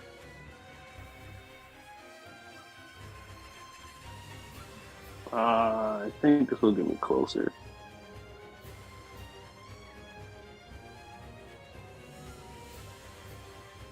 Bonus action on my healing word, Gore.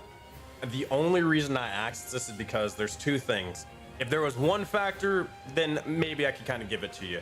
But there are 2 things. One, this is an elevated cliffside and Gore is on the far side of it. The other thing is that there is somebody literally standing on top of him and Azora is blocking your way.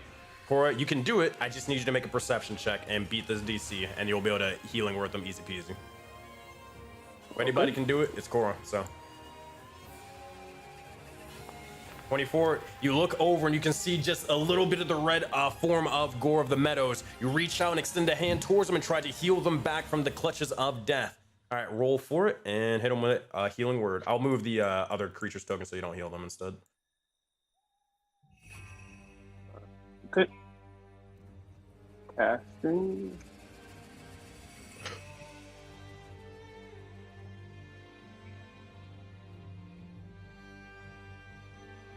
Six points of HP. And what level were you casting this at, by the way? I was trying to do like a 3rd level. Third Give level. him enough juice. Got you. All right, roll 2 more D4.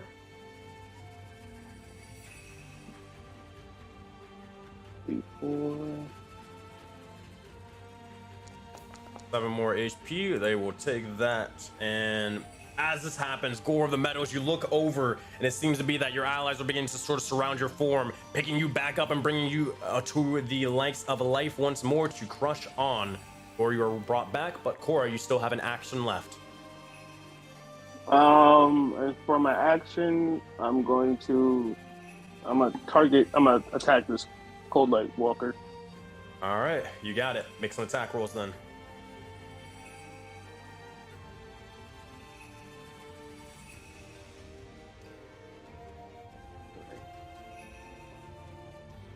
vicious combo. As you begin to just get ready to start swinging for the fences towards this creature, you try to strike at them, even though they begin to dwarf you in size. You try to bring them down.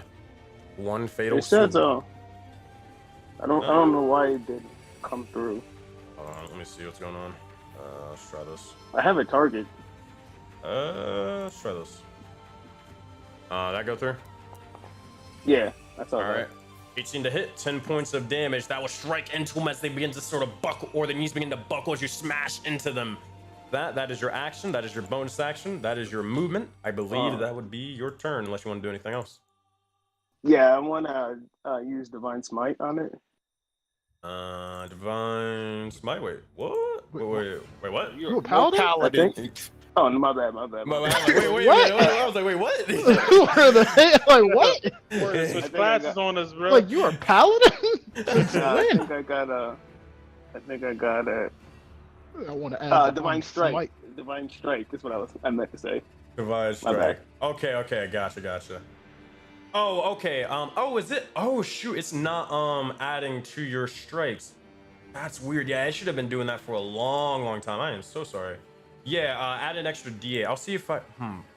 How can I don't think there's a way to like sort of program that in. Yeah, it's just gonna have to be a thing of you're just gonna always have to remember whenever you're hitting somebody, always add a D8 of psychic damage. All right. Yeah. Yeah, because I completely forgot about that cleric level or cleric feature. All right, so Cora, if that's the case, then that would be your turn, unless you're moving anywhere else. Nope, I'm staying right here. All right, we head over towards Azora. What would you like to do? Yep. So she is going to just get the clapping, I guess, against this guy. All right, as they do so, they'll rush over and try to almost use the rocks as a little bit of a basis as they notice as Gore's form begins to move and flutter. Yeah. Yep. She's gonna go straight into water stance and get the swing in. Hold on. Try again.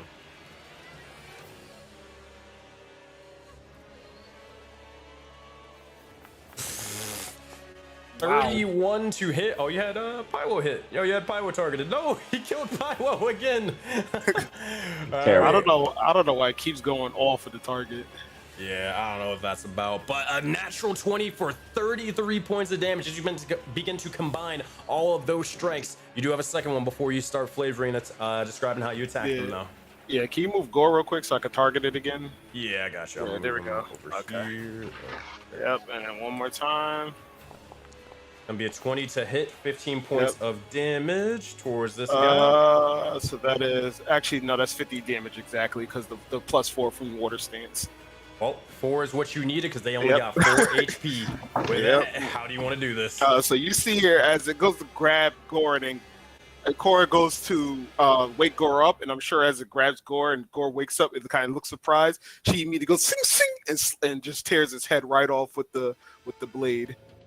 That Azora, as you begin to, or as the creature falls down and drops and disperses, you see and look over as the corruption mages look over towards you, and now they know what their next target might be. Azora, is that your turn? Yeah, she is going to go use her 15 movement here. Now, this is 40 feet up, right? It would be, not 40 feet, 20 feet. 20. Okay, she can't get there in that turn then. Okay, she's just gonna. But difference would be because you're on an elevated platform. I'll give you an extra 5 feet, so they are 15 feet away. Okay. Okay. She's just gonna use the bonus action to pop one of these potions and get ready to go. All right. I said you can do so. But Agni, you are up. What would you like to do? Yeah. Agni surveying the battlefield. Oop, and Discord disconnected. Alrighty, give me 1 second. As Discord is bugging out as usual. Loading. Give me a second, y'all. It's going to target Hold one up. on the. I got disconnected for all that. I did not hear a single thing. Oh, it was all just flavor. Okay, hold on 1 second. Oh, what the fuck is going? All right, hold on 1 second.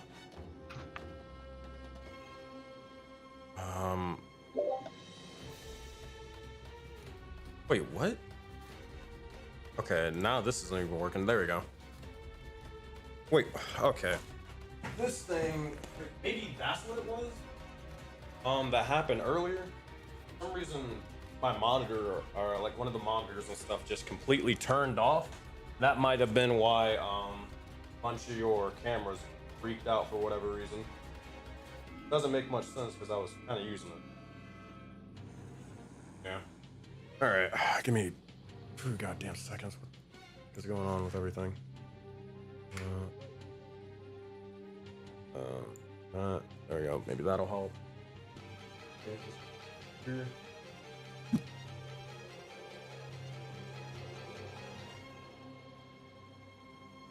All right. Should be good now. All right. Sorry about that. You can continue. No. So yeah, Agni puts his hands together, and as he pulls them away, 2 motes of fire appear in both of his hands. As he calculates the distance, nods his head, and he's going to cast Infernal Burns at this left one here. All right, you got it. Send the attack rolls towards him, and we'll see what will begin to happen. Is everybody in range? Nope. They cannot counterspell it. The first one will be at advantage from the help action he got from round 1. From Zaman. Oh my god. This whole thing of the I'm too far away. Yeah, Okay, so, I don't know what that whole thing is. I'm gonna see if I can change it right now. It's probably fine for most people, but for me, constantly using distance spell, yeah, it makes things No, weird. it's not fine for most people. It's annoying for most people. Oh, okay. Give myself that spell slot back. Cast it again. Wow. Poor roll. Well, that won't do it. But you do have a second one. You can have my spell. All right, if that's the case, then you can roll one more time with advantage. Roll that again. 16, I believe that will hit. Let me check.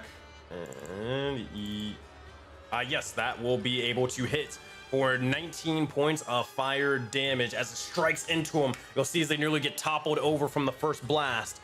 You do have a second one. Yeah, second one, regular attack roll. And you're hitting which one again? It's the same, the mage on the left. Got you.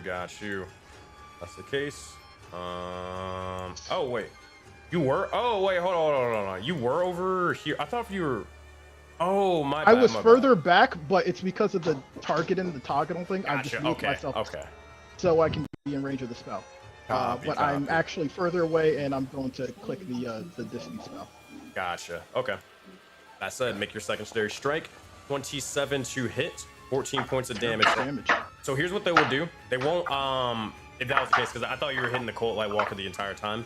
They can't shield the 27, but they will shield the 16 for the first one. So they won't take the 19 points of damage. If they can shield that, Agni's going to use Seeking Spell on that then. Okay. Seeking Spell gets rid of shield or gives you advantage? It doesn't. It lets me re-roll if the attack misses. Okay. Roll one more time then. Okay. And this is not with advantage. It's a straight roll for this one. Doesn't follow in spell rules. You got it.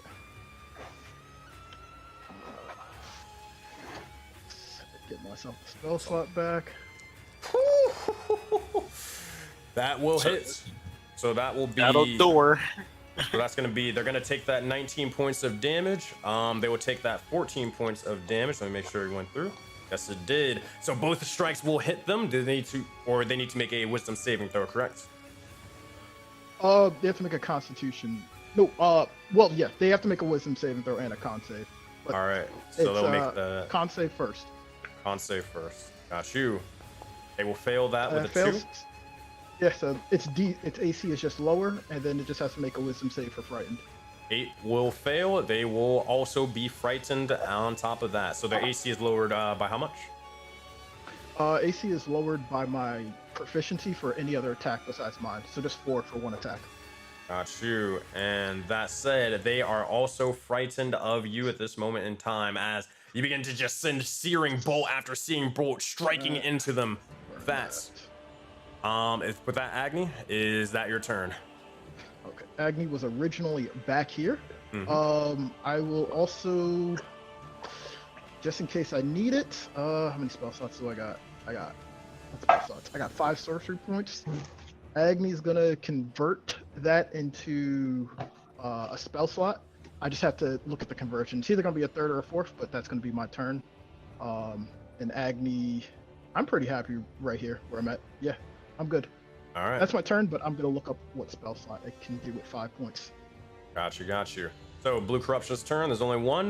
This one's going to be striking towards the nearest person, which is going to be towards the likes of Dugar. As they do so, they'll try to defend themselves, but we'll see if they're able to do it.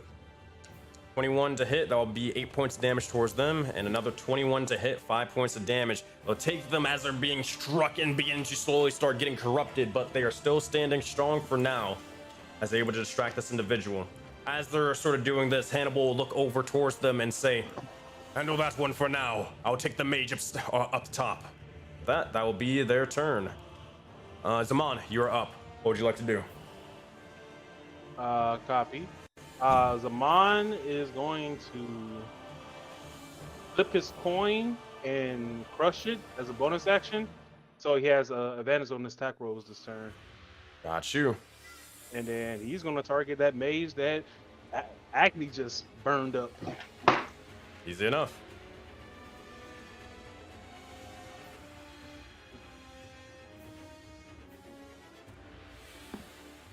$16 to hit, 8 points of damage. Will that hit them? Even with the shield, it will still hit them. 8 points of damage. That's for the first one as it strikes into him, nearly toppling him over, killing him. You do have a second strike. 24 to hit, 7 points of damage. As you strike into him, you'll see as the creature will begin to immediately feel the likes of the gold coins. But how do you want to do this, Saman? You see as Agni is like lighting them up with fire. They look distracted, so Zaman like tosses the first coin at his legs and like trips them up, and as they begins to fall, he tosses the second coin directly in his head. All right, as you do, that is your action. You do have a bonus action. I use my bonus action. Oh, my bad. It's all good. He's gonna just move over here. Yeah, and he'll move over here in this turn. All right. That Hannibal will look over and he'll say to Dugar, "All right, never mind." He will look over. Can he at least hit this guy? I mean, he might help. Addy Dark, he knows Addy Dark stuff. He's got that, unless he's asking for help. Yeah. Azora will look over. Azora can handle herself with the mage. All right, never mind. You don't take out this cold white walker. Oh man. All right. Well, here's what he'll do. He'll just look over and just follow back and do with this then. Hey man. He didn't realize that he was focused on getting the mage that was killing everybody. We'll have to readjust and sort of look over behind himself. All right, I will look over towards this creature, and then as this happens, he will begin to start branding them with the steed or the brand of castigation. All right, that's going to be 2 longsword attacks over here, and he's gonna just join Korra for strike. 23 to hit, 12 points of slashing damage. Second attack. 18 to hit, 13 points of slashing damage, Yes, and yeah, he is dead. You'll see as Hannibal begins to just sort of sheathe the likes of the blade for one moment, and you hear a sort of thunderous crack from above in the heavens. He slashes out before shink, one single slice, and both of these creatures' legs are completely sliced after they've been bludgeoned and beaten to shit by the likes of Korra. That is Hannibal's action. That is his turn. That's all I can really do. All right, that's his go. We go over towards the mage over here. The mage over here, they are going to do is they're gonna make things interesting. As this happens, Azora, you look over and you see as your form is beginning to start shifting and changing for a moment. Azora, make a charisma saving throw for me. Oh, she fails. I'm counterspelling this regardless. All right, well, you do counterspell it, but It's only a 3rd level, so I don't know what level they're casting it at, but I only have a 3rd level, and that's what I just got back. Got you. Well, you said you were counterspelling it, but they will succeed. So you do got to mark off a spell slot. Yeah, Sadly, yeah. That's fine with me. Regardless, he was counterspelling this. That's the smart thing because they were getting ready to polymorph you into a fish, and they were Nah, going to. not with that nat 20. She focused. As you feel your entire form beginning to sort of turn aquan for a moment, how are you able to kind of steal your resolve and resist the polymorph spell? Yeah, so she's fighting the corruption long enough now. She, as her form begins to focus, she actually. Go ahead. I'll leave it. You don't have any disadvantage, or you don't have any modifiers with a negative modifiers with wisdom, do you? With wisdom? Nah, it was supposed to be a wisdom saving throw, but you're fine. You can still take the original roll. Oh yeah, nah, it's supposed to. But yeah, nah, she yeah. So feeling her form change, her mark.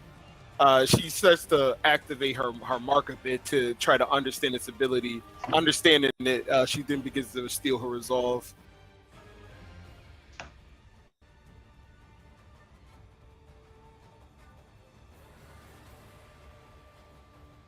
Oh yeah, that's it. Oops, my bad. As you do so, I was muted. This individual will begin to fly off, sort of creating a little bit more distance, getting away from all of you. But that will be their turn. Next up, Red Corruption. Is there anyone alive? There is one alive. They're going to keep on swinging over towards Addy Darkness. They're trying to go as many rounds in this fucking boxing match off to the side. As they do so, they're going to just use 2 more fiery touches. Going to be an 11 to hit. That one will miss. Second attack. Going to be a nat 20 for 21 points of damage, but you are resistant, so you will take half instead. All right, so that's going to be a total of 10 points of damage towards you. As the first one, you're able to duck underneath, but the second one, they almost send a massive uppercut towards your chin before it sends you sort of back up and almost seeing stars for a second. Ready yourself, and you're ready for the fight to come. That is it for their turn. Yep. All right, next up, we have Gore of the Meadows. What would you like to do? You are hasted Jesus and more. Christ. All right, Your movement is up by 10, and crits are 18 through 20. Yo, first and foremost, I'm gonna use that bonus action to use that Supreme Potion to whatever that does, and then I'm gonna go ahead and do what I do and give this mage all the work I possibly can. All right, let's make some attack rolls towards them. As you rush over towards them, we'll see as they begin to almost be just taken aback as you come with this blinding speed towards them. Yeah, All right. Supreme is 10d4 plus 20, but you can do that after. Okay, copy. And we're just gonna go ahead and roll this d6 again. 25, That's that will hit for one. 11 points of damage and 2 more points of damage. 20, that will hit them as well. Hold on. Hold on, I don't know if you're targeting them. Give me 2 seconds, All right, so 2 points of damage, an extra 4 points of damage as well. All right, go ahead for the third and final strike.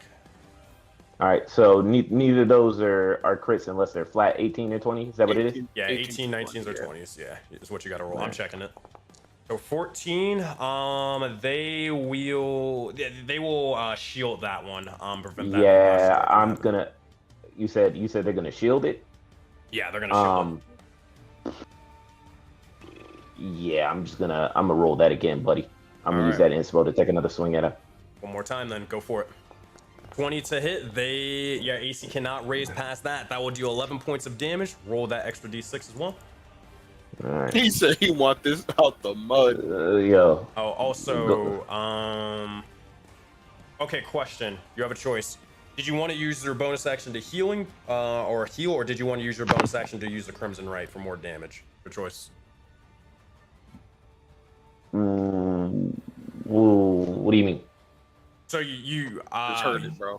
Yeah, it is exactly what I said. Did you want to use your bonus action to use your Crimson Right for more damage towards this guy, or did you want to use your bonus action to use that healing potion from earlier?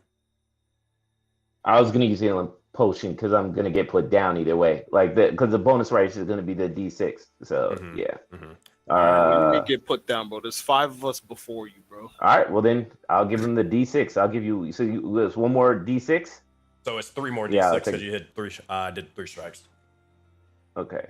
So roll that one more time, or roll those things, and as you do, I'll describe what these kind of look like. 5 points. You begin to start striking and striking into this individual. You see as the poison and the lightning are beginning to form amongst them, electrocuting and then beginning to infest the likes of their entire psyche and more. It begins to deteriorate their bones. And with that, I need one more d6. One more d6. All right, 3 points, 5 points, 1 extra point of damage. Good stuff, good stuff. All right, they will still be alive for now. But, yeah, that's not gonna do them any good. Yeah. So, I guess if that's the case, since I'm still hasted, I'm going to still have your movement if you want to move out of the way with mobile. Yeah, I'm gonna go ahead and move. I'll move 35 feet here, and then I'm going straight up for the rest of it. All right, if that's I'll the go case, less than 35 actually. I'll go right here, and I'll go straight up for whatever the additional speed is. Because what I get, triple speed or double speed with this haste? double speed. Okay. Uh-huh. Yeah.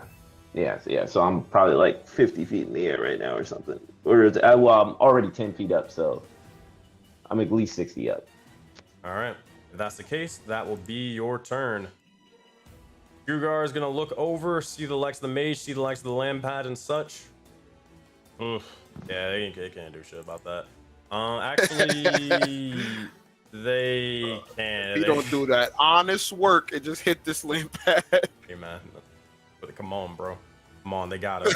They gotta. We got us a shiner over here. They gotta. This is gonna be it. I'm doing this. All right, here's what they'll do. They'll rush over. They will. Oh man, they will take the attack of opportunity. They're gonna get struck by it, but you'll see what happens in a minute and why they're doing this. Oh man, all right. Necrotic touch. That'll be. Ow. All right, bam, 16. That'll hit for 9 points of damage. Oh, take that. But as they do so, they will just chuck forth 2 darts towards this individual, and we'll see if that is enough to kill them. All right, our attack. 14. That will not hit. The 19. Yeah, not hit with the likes of their thing. And it's not 19 is their AC. Last sort of thing, they will try to do one more dart, and we'll see if this is enough. Hold up. All right. God damn it, where'd it go? 13. Unlucky. Unlucky. Bro, who brought this guy? Bro? Bro, who knows? I got 2 homies I ain't see on the battlefield. Bro, do that? Okay. Unlucky. All right. Oh, that will be the likes of their action. They can't use their bonus action to race them. You just instantly kill them because they didn't get a short rest. That will be their go. Yeah, that is their go. All right. Next up, Addy Dark. What you got for us? Bro, if you don't know what I'm about to do, y'all ain't seen me play this long. Go for it. Strike. 19. That will hit for 9 points of damage as you just send a giant sort of right hook towards them. No. How do you want to kill him? Oh, no. I suplex this one. I'm tired of this boxing match. I'm switching it up. Easy enough. As you do so, you get ready to sort of fake as if you're getting ready to go for the punch. You duck underneath them, wrap around them before you bring them up and above your head and slam them on the back of their neck and on their skull. They fall down dead. All right, Addy Dark, you do have 2 attacks. Did you kill the mage? Is the mage alive or dead? Why? Oh, it was from the dart that they would have hit their AC both of their times. It's just the shield basically didn't go through. What was he on over here? And he is flying. He is flying 40 feet in the air, my friend, or 20 Oh, feet 40. in I think it's 15. Oh shit! I thought excuse me. No, this one. No, never mind. He's 15 feet. That was 15. All right, yeah, let me. Oh, I'm getting fucking confused. It's always weird when it comes to like aerial shit. They came from over here. Nah, they are 20 feet. My bad. I got that wrong. 20 feet. I mean, I'll just athletics check for a real big jump. I'm running. It's a run and jump. Go for it. As you begin to do so, athletics check, you try to jump up and leap, and you see as a bit of the ground begins to crack beneath you as you rush over to try to smack into this guy. Go ahead and make some attack rolls. Hold on, target. There we go. 23, that will hit for 11 points of damage. And with the first or the secondary strike, how do you want to kill them? Bro, if you don't think I jump up there Street Fighter style uppercutting this chick, you are very, very wrong, bro. As you do, you rush up and just uppercut their head entirely off. And as it does so, they fly off to the side and they will fall dead and defeated. That, Addy Dark, you do have a bonus action attack. If there's anything else you want to do. I'm gonna shift as well, and then I'll move a little bit closer. Call it a day. All right, that said, you can move your token wherever you wish. And with that, that is the likes of Cora, or it will now be Cora, your turn. What would you like to do? Question, is the one in front of me still alive? Which one are you? There's only one thing. There's only one the thing. only one blue corruption left. Okay, because on my screen I see the red one, which is like 10 feet away from me. No. Just, I see him on mine. It's only this one left. I'm just gonna guiding bolt him. All right, guiding bolt, go for it. Okay.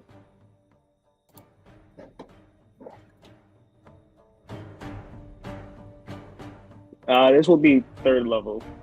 Third level, gotcha. I'll have the 2d6 as well. As you begin to start channeling all the bit of divine magic, you send it forth towards them and try to incinerate them with Iroas's might. It's gonna be 10 points of damage. You had yourself targeted, so let me fix that. All right, let me hit them with that, and then extra 2d6. It's gonna be 9 more points of damage added onto it. As this happens, they'll begin to start glowing with that radiant light. And as they are lit up, you do have a bonus action if there's anything else you want to do.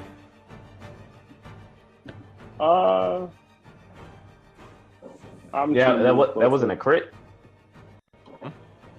That wasn't a crit because of the gore thing. 18. Yes, it's 18. What? Gore didn't hit him. The threshold. No, the threshold's 18 for the tactic. For you to hit. Yeah, for you.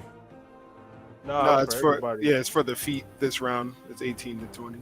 Wait, it's for the team. For our level 8 feet. Oh, hold on, can you post that again one more time? Make sure I got that right. Yeah, put it in the VD chat. It's the last thing in the chat. Which chat? Like Discord chat? Our session. Yeah, the session chat. Yeah. I mean, I can post it in the here too. Oh, okay, gotcha. Okay, gotcha. If that's the case, as you do so, that will double or that will increase the likes of the damage. It's going to add 24 more points of damage on top of that. They will still be. Oh wait, no. It would actually be 2 extra d6 as well because of the crits. With that, Cora, how would you like to kill this individual?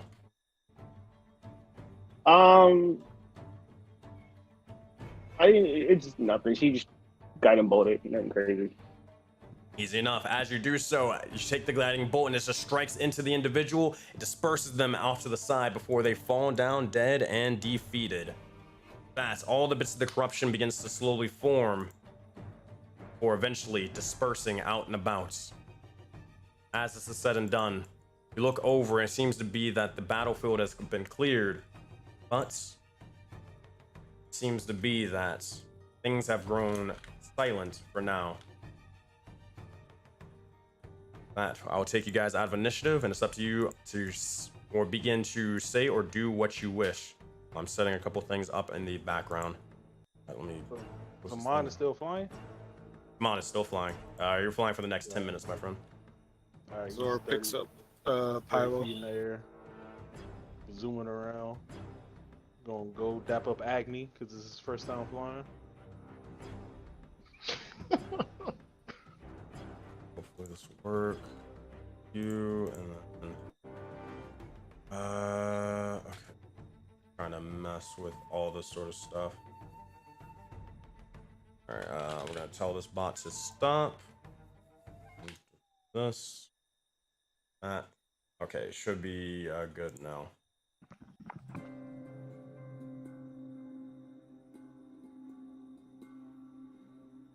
Zor will go through the gate. Yeah, and Gore's gonna search around Hold on. after he flies over. Hold on. Before you guys do all that, give me 2 seconds. Is there anything that you guys are doing like outside over here before you guys start heading all the way into the gate and all that stuff? Probably scavenge everything as much as we can. See if there's anything worth collecting. All right. If that's the case, make a survival check for me, please. Copy. Zora would give you a hand. And actually, no, she would have gone through the gate. She probably wasn't paying attention to that. I needed a hand, that's for sure. You back there with Ags, Tanny, Aura. And I don't get advantage for flying around, bird's eye view. Not really. Gotta still get down to the ground to actually start looking for stuff.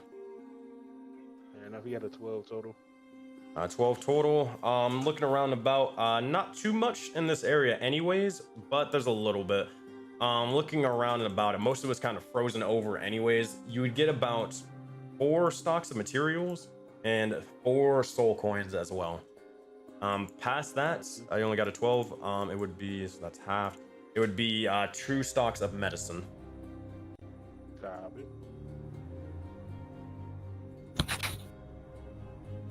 Hanging around and about. I need Zora and Gore make a perception check for me, please.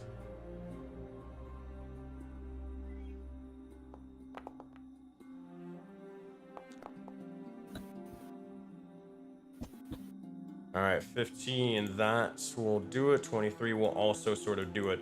As you're kind of, or as you guys are kind of looking around and about, look over, and eventually these stars are beginning to kind of disperse one by one, but the little bit of astral fog, that does remain. However, as you're kind of trying to peer through the lights of the fog and see exactly what these buildings are, most of them are completely destroyed and run down, but you do notice as there is a small sort of cave that seems to be leading further and further down. Also, besides that, with your 15 and 23, notice as you're not necessarily alone. Seem to notice as there are 2 figures that are sort of approaching. They seem to be sort of hiding behind a set of buildings and a set of bushes and more off to the tree line. You're not able to sort of pick out exactly who or what they look like as they're from a distance, but you do notice that they are there. Zora will put her hand on her blade, and she'll just yell out, "You haven't attacked, so you're most likely not enough. Show yourself. We are the Voden Knights." And that's what she'll say.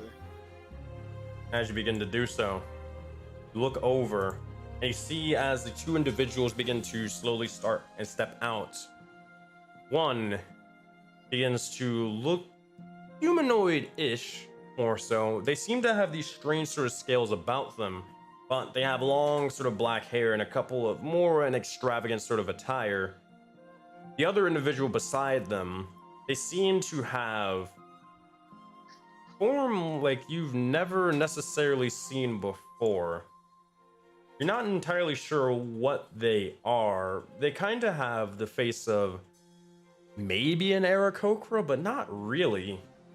They're dressed in attire that would be more so fit for the likes of the Forbidden Expanse. But as they approach, "Hey, Winterlord, could you please join chat for me and the Voden Knights?" What?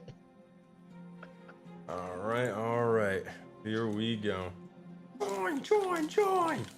Hello, There. I am here, yes. Winter, as you do so, you look over, you and Indigo begin to slowly start forming as you are called out by the likes of these set of individuals. You've seen the likes of the battlefield, or actually as you're coming in at the aftermath of the battlefield, you saw the sort of battle and war occurring outside of the likes of your base. If you could please describe exactly what your character looks like for this moment in time. Alrighty. So what you all will see is like our sensei said in the beginning, it's like this, you might think it's like Aracrocra, but it's not really it. There's something off about it. They do have some kind of feathers going around, but they're still very off. She has like beautiful, a little bit of gold things like around her neck, in her dreads behind also. Her outfit is just practically very nice. You could think it's a novel, but not really. It's just like really just pretty attire. They have actually as high, they're like 6'8" feet tall. Their arms are actually a little bit larger. They're like more longer, as also their neck and the torso, but the legs actually a little bit shorter. But even with that proportion, there's some kind of like strange beauty that comes out of them. As you can also see underneath, like this kind of like veil clothing that they have, there's like some kind of skin or membrane that seems to be connecting with her torso and her arms, as they just appear looking at you all. That off their art. It was done by the person who's playing them. This is what Yo. you would see.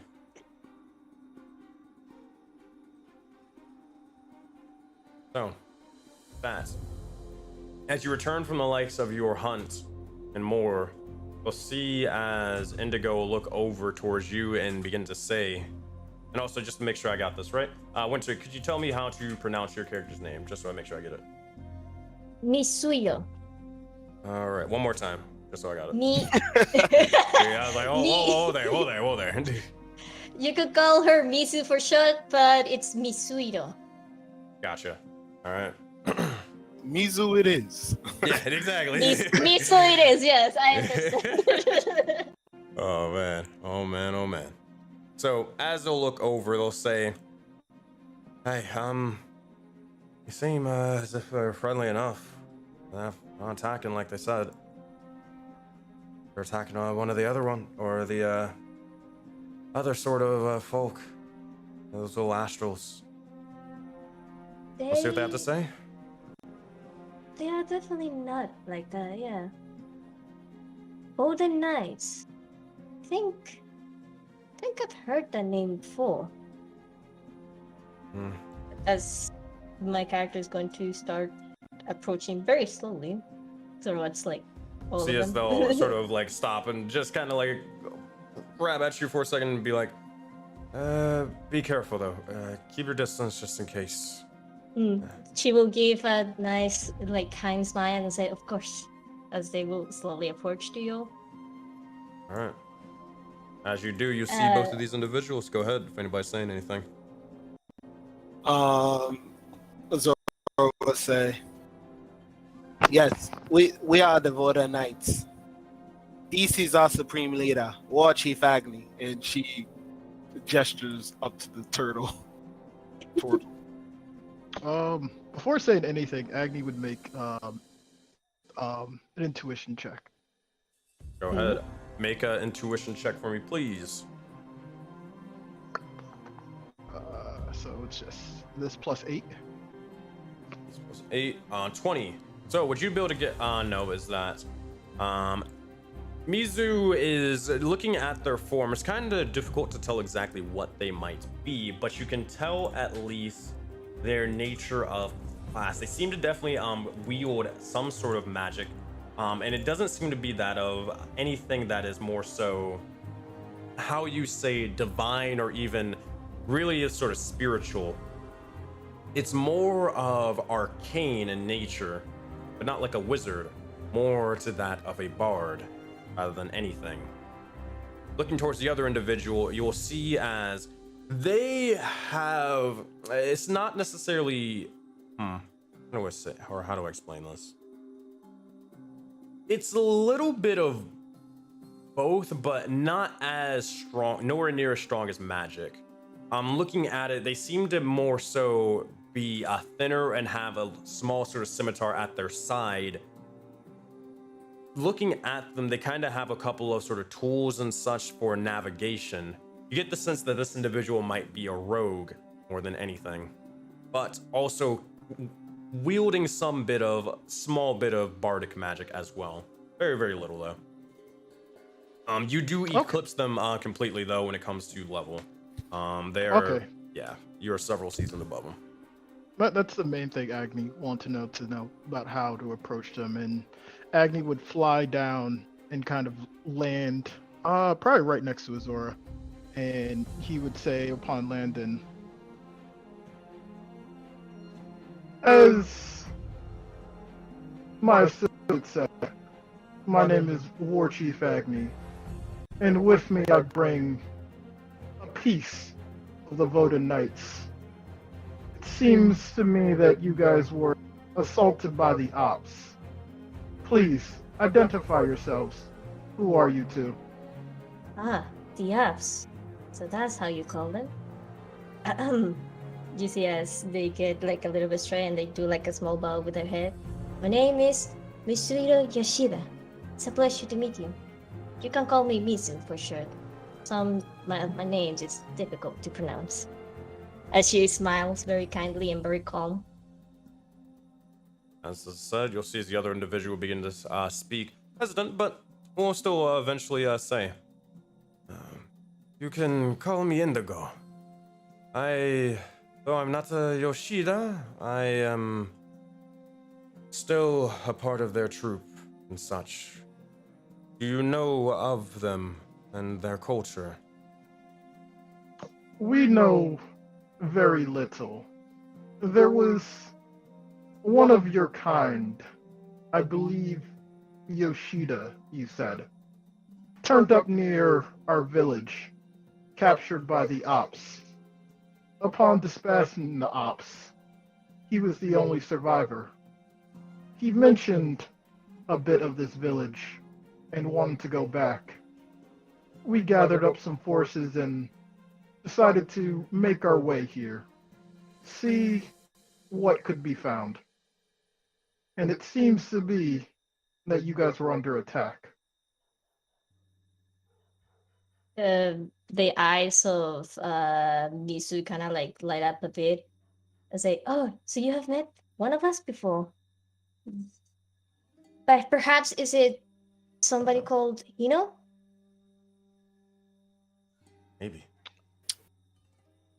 Azor would nod and speak up and say, "Yes, they are currently in the Mushroom Kingdom. That was the one we rescued. They taught us a little bit about you all, but not this. We didn't have too much time to speak. However, we did give them our word that we'd rescue his entire family." Did you see Misu laugh, like chuckles a little bit? Hino, that's my brother. I'm very glad he's safe. Thank you so much. She puts her hand to her chest and like nods. He's in good spirits where we live, although he was eager to get back to you guys. He was in no condition for a fight. Is this where you, Yoshida, reside? Well, not really here. But if you guys say that you, or who exactly you say you are, then we could. They'll kind of look over towards Mizu and sort of say, I mean, hey, these guys seem cool. To show them where they stay. Very calmly, she's going to look like each of every one of you, like within their eyes, and they will say, "Well, they did take care of the Ops, as they say. At least we should be thankful for that one. And also, I thank you very much," as they also do like a small bow again, "for saving Hino. I do hope I can get to see them again." Well, We should show them, yeah. They seem helpful, creative enough. all right. Oh, yeah, well, we're sort of living down a little bit below under. We probably shouldn't really be up here. The fumes are getting to me, and honestly, me and Mizu are a little bit banged up. Here, let me show you where we're staying. Good. We do need a place to rest. She says, kind of looking back at Zaman and Cora and everyone. Everyone but you? Someone breathing heavily. Go over here bleeding everywhere. Yes. Coughing up blood. Hurt, bro. I'm casting Detect Good and Evil just for safety purposes while we walking. By the way. Gotcha. I'll let you know if anything pops up. But as you Yes, guys, all of go ahead. all of you do seem really banged up. Don't worry, we do have some little things that could help you with healing yourself. Amon will resummon his familiar as they're going. All right.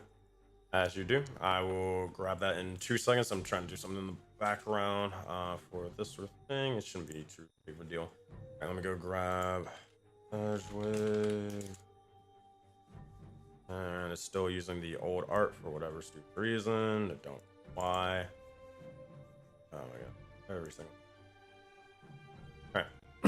I'll have your basically your familiar is going to be out and such. So if you ever want to do anything with them, just let me know. Copy. All right. He'll come flying like 30 feet above him. Okay. As this is sort of said, Indigo kind of speak and say, it's a little bit rough for sort of where we're sort of going and such, but it's really all that we could sort of really stay. Everywhere else is kind of destroyed and such, so probably just stick with us or close to us for a second and until we talk to the other two. We're also gonna want to probably find your brother as well. Gonna look over towards Mizu. That would be very lovely. That's just it. You all Can we make sure we scavenge this area before we leave? By the way, I just wanted to make sure because I know it was before and after we got through the gate. Mm-hmm. Yeah, you can make a survival check. I would hope for it. All right. 21 then. 21. 21. Not much, but because most of this would be either destroyed or scavenged anyways by them. But you'd be able to find a couple of the things that they may have not necessarily viewed useful, and you'll be able to find a little bit of use for it yourself. You'd find about 3 more sort of material stocks, and pretty much that's about it. But it's 3 more materials that you didn't have. All right. As this is said and done, I will change the likes of the scene and such and move it over towards here. Give me 2 seconds. All right. Go ahead. While we're going through that and you're changing scenes, Agni would ask, how long have you been in this area?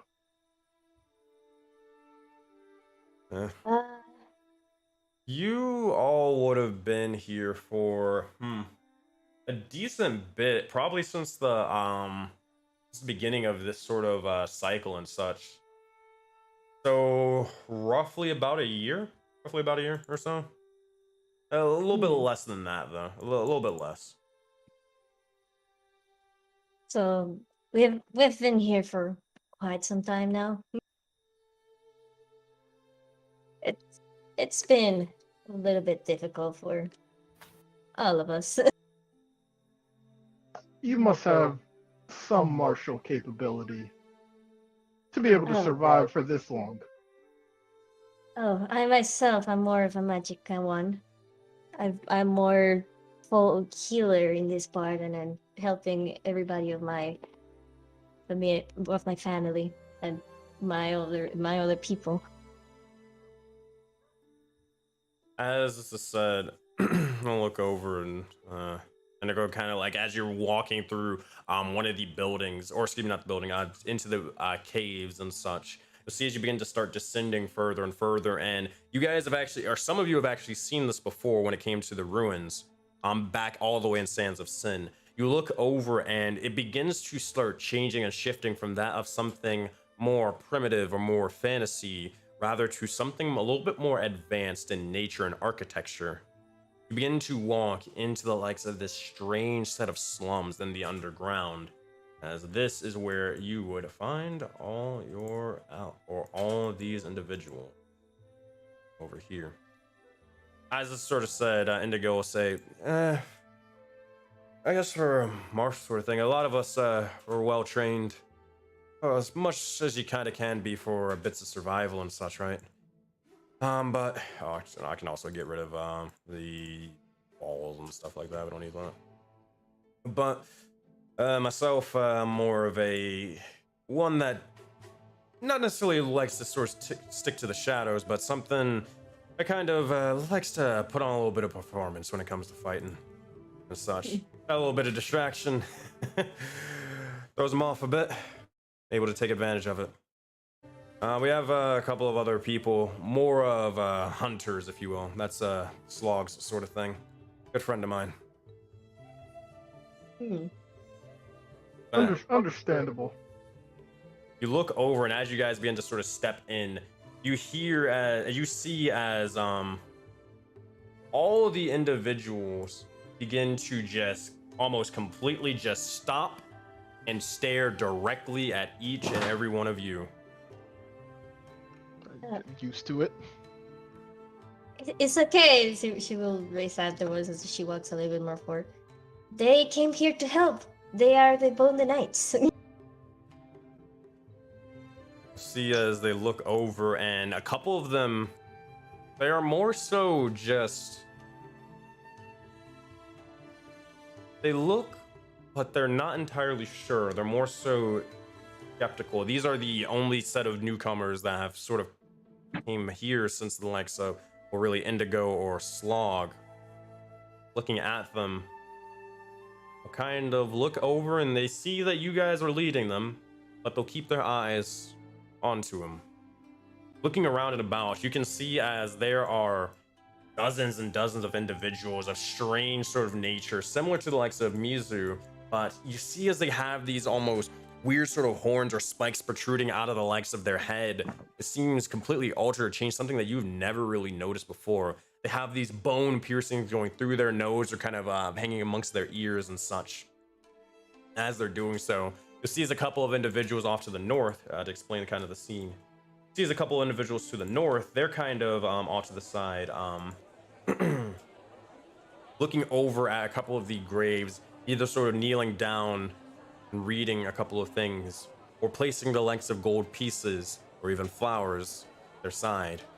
See as a couple of individuals are not necessarily trading anything super of value that you guys wouldn't already have or would really even be of any use, but it's more so these individuals are sort of trading foods and scraps to kind of just survive between one another. As this is said, you look over towards the area over here, and a couple of the individuals are kind of taking shifts and resting in these small sort of shacks as they try to get any rest that they possibly can. Looking up towards the north over here, you'll see as a couple of children are kind of playing amongst their off to the side. Some of them are even trying to scale the likes of the walls and trying to use the likes of the cracks. You'll see as one begins to scale up ever so high before eventually falling and smashing into one of the sort of crates, before a couple of the other kids begin to either try to help them up or eventually just look at them, pat them on the shoulder, and begin to start climbing back up, trying to get even higher than them. It's a strange bit, or a strange group of individuals, but they have their culture. They're looking over towards you. That's as we're kind of walking through, Agni really wants to ask, who exactly is the leader of you people?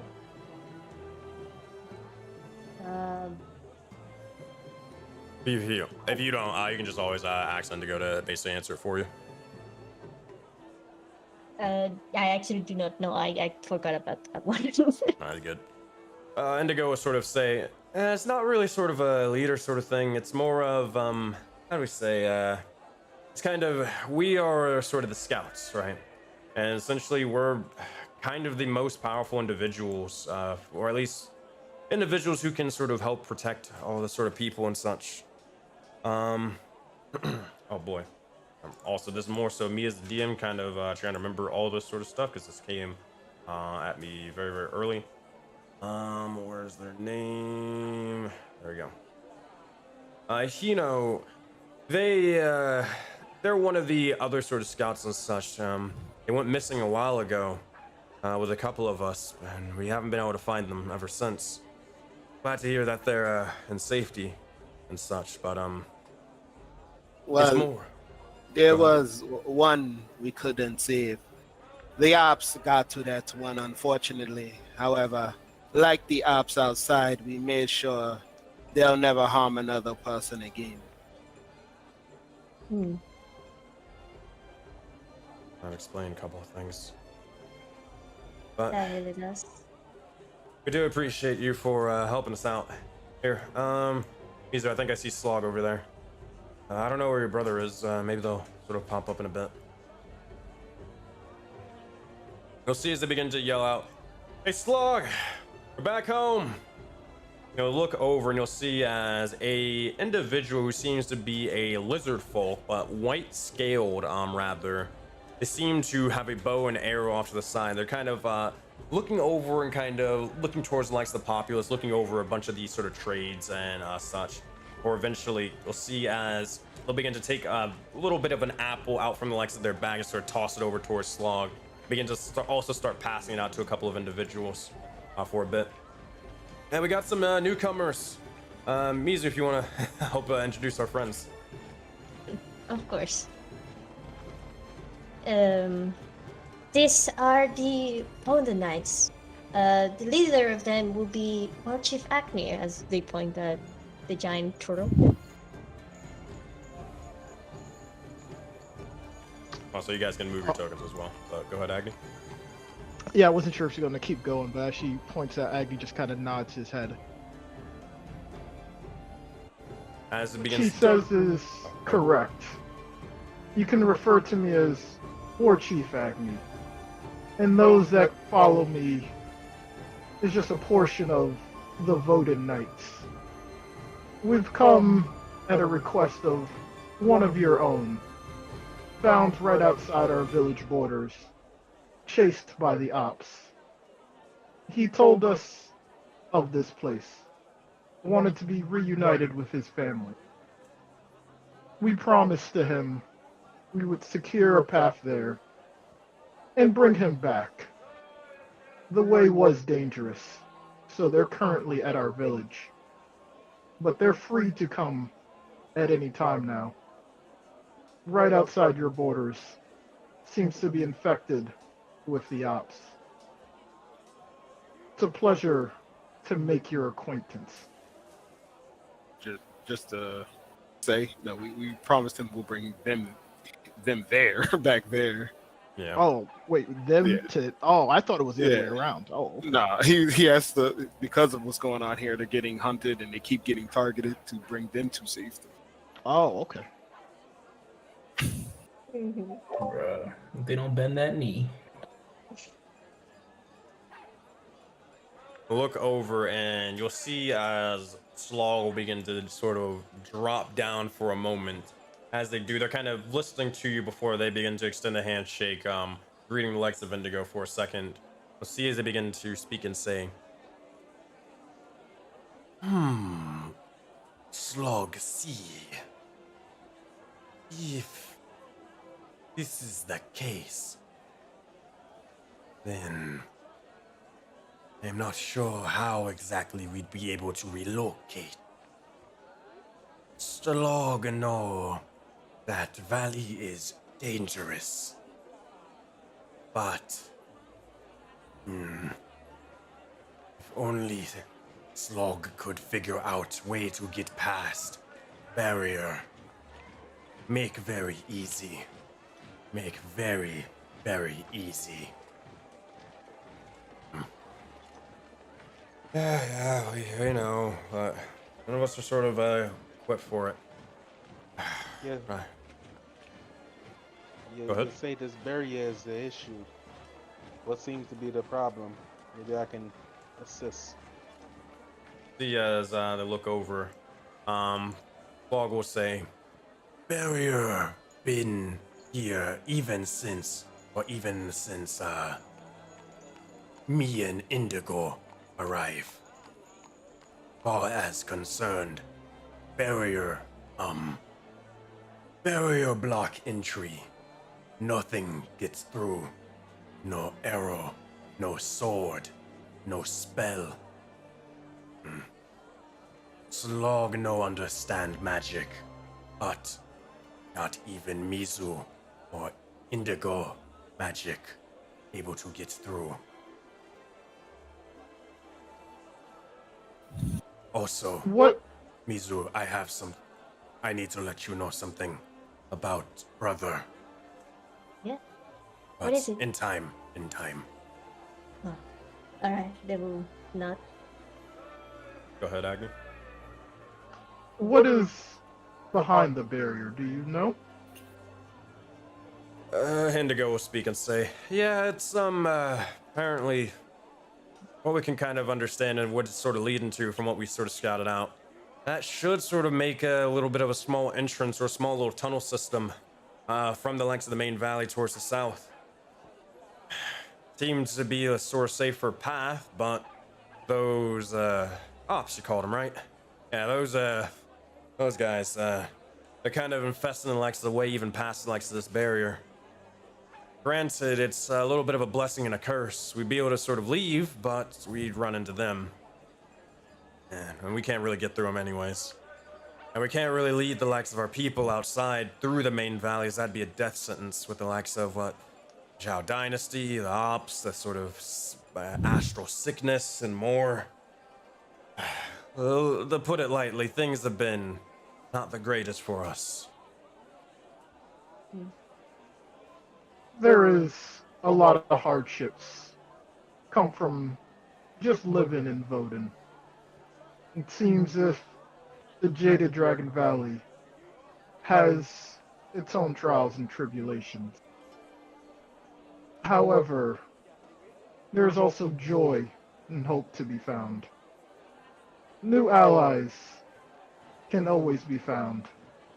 The Zhao Dynasty is not one of those to us.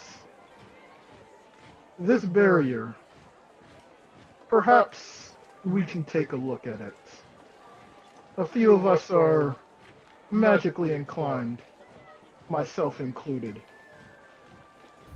Perhaps we can take down this barrier, and if it would be a benefit to you.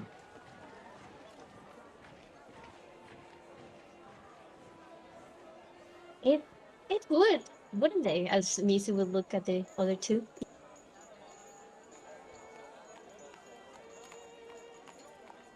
Perhaps we take a quick sound short muted. rest while. She's gonna say, Azora's Go gonna ahead. say, perhaps we take a quick short rest while the man looks it over. The mom looks at us like, I guess I'll be resting while I'm working, huh? I'll take a look at it as well. Magic is my forte.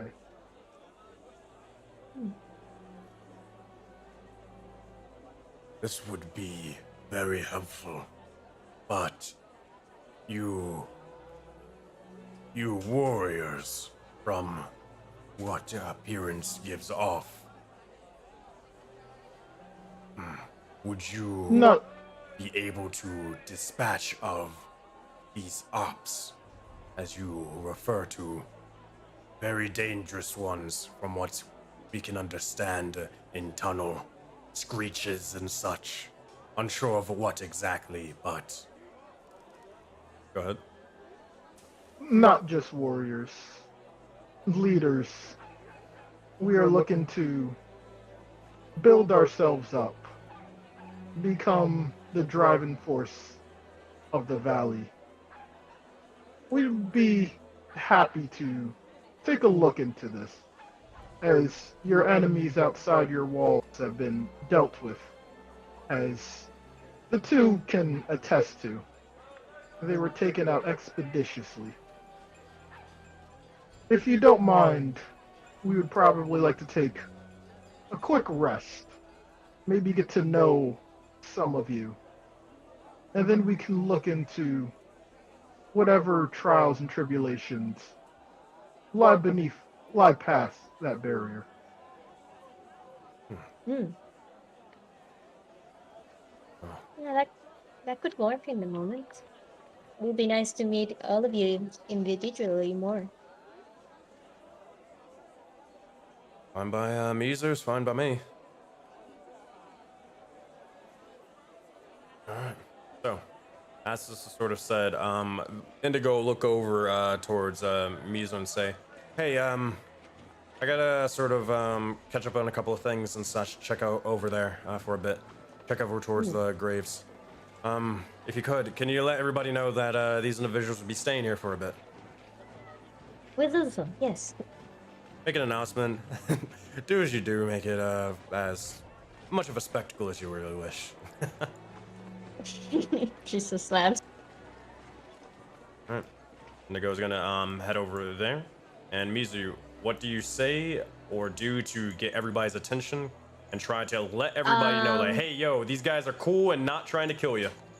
Where is like the highest thing that Mizu can like climb in so that everybody can see? Highest point would probably be up here or off to the side over here. One or the other. You can climb on either. Okay, so she will be. Oops, I cannot go to the wall. All right. Oh, I got you. Yeah, I'm trying to get rid of the walls and all that. Sorry. Yeah, no good. But then she will be like standing like right there on top of the thing. Let me try. Very good. Yeah, so she will be coming over here and then announce. So, Yoshidas, please listen, everybody. As she just kind of like still with the calmest voice that you can hear, but still loud enough so that everybody can hear. She will say, "Here we have some guests right now who are helping us in the moment," and she will point at where everybody of the Voden Knights here are. These are the Voden Knights. They will be here at the moment, just for the moment relaxing, because they did fought what they call the ups for us in the moment. So let's just give everybody a good welcome, do we? That, as you do so, Mizu, you look over and you see as a bunch of the individuals begin to look around towards the likes of the Voden Knights for a second. Nothing that you guys aren't used to, but it's more so, hey, you guys haven't tried to kill him, but they're still going to be a little bit, they're gonna have to understand exactly who you guys are and what you all are here for. Some individuals will actually or walk up and sort of nod. Some will even sort of point out the likes of either the bits of your weapons and such and kind of question on where you may have got it or how you were able to get it so refined. But Mizu, the job is done for sure. They will come to the Voden Knights and say like, for now, since all of you are really hurt, I can help you with some heals or anything. As a thank you for your help in the moment. There's not really much I can do considering as she looks around our circumstances, but any help is appreciated and welcome. Thank you. Of course. With the top part clear, is there an issue with going back to the kingdom through that way instead of the gate? What was the question again? Sorry, you said. Yeah.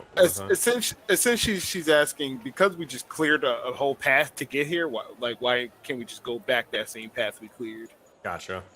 Slog will be able to answer this one. Because you saw the astral fog. Slog no breathe astral fog, nor can Yoshida. We are barely equipped to be able to survive it for so long. It would be too dangerous and we'd risk too many of the people's, sort of, well-being, put it lightly. Let alone if even if they were able to make it out physically, mentally they'd be warped by it.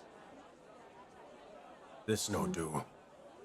Mizu's face kinda, they have been calm most of the time, but this time they actually show a little bit of sadness as Slug says all of that and says, yeah, that is sadly the truth. Some has already been captured by these ones. I myself don't really want to risk another more of my own kind. If you do understand that. This is understandable. Okay then. We'll get our rest. Of course. May I help you with a little bit of music so that everybody can relax? Just asking that to the Voden Knights. Yeah, I mean, yeah, we could play some music while we rest. All right. So Misu is going to pull out like this lyre, this beautiful lyre. Considering how the place it is, it seems like this person is trying to like look their best. So she's going to pull out and is going to perform a little song with the lyre. Easy enough. As you do so. And with that, I'd like to use Fortune's Favor. So whenever I play the Song of Rest feature, which is what I'm doing, you get an extra 1d6 to your hit points. And you may provide an additional boon to each of your party, which is them. Got you. So if you want to roll for that, please, and then we'll see what boon you're able to give them. Yes. So wait, so at a game, are we short resting or long resting? Yeah.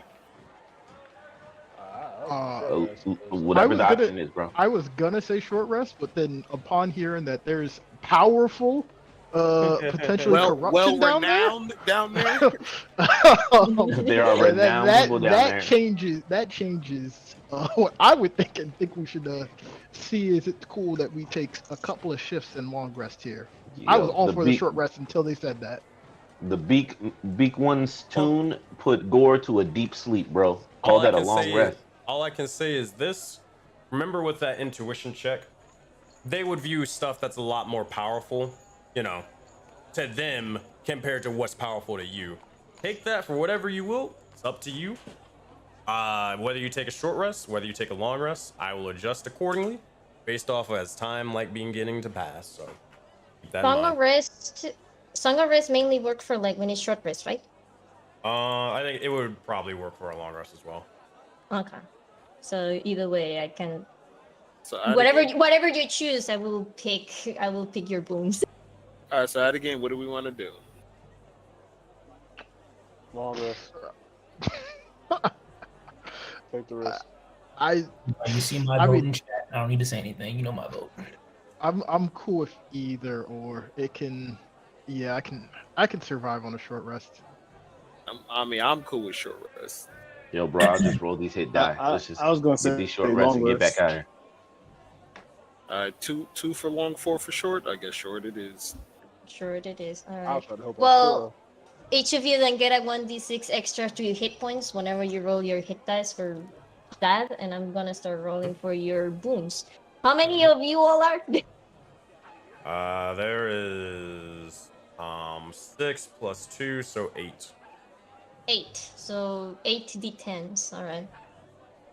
This is new, so I apologize. Oh no, if I'm they roll it on their own because they roll their own hit dice. Oh, well, that did 1d6. I mean for the boon. I'm using the Fortune's Favor. No. You just roll one. You roll one. Oh, I roll 1 for each. Yeah, okay. you don't give a boon to every single specific boon to every single other individual. They just get the one boon, depending on what you roll. That makes more sense. All right, good to know. You might get something only that you can do, or you might get something that everybody else can do. 3. Emperor's Resilience. Gain temporary hit points up to your proficiency bonus plus the Dex Owner Charisma modifier plus half of your bard level from that. So how much? I got you. Hold on. Emperor's Resilience. Okay, so no, it's so all of you. So get temporary points to your bonus. Your committed charisma modifier, so that's 4 plus 3 plus 7 plus half your bard level. Round it up, so 3. So you guys get a total of 10 temporary HP at the end of this.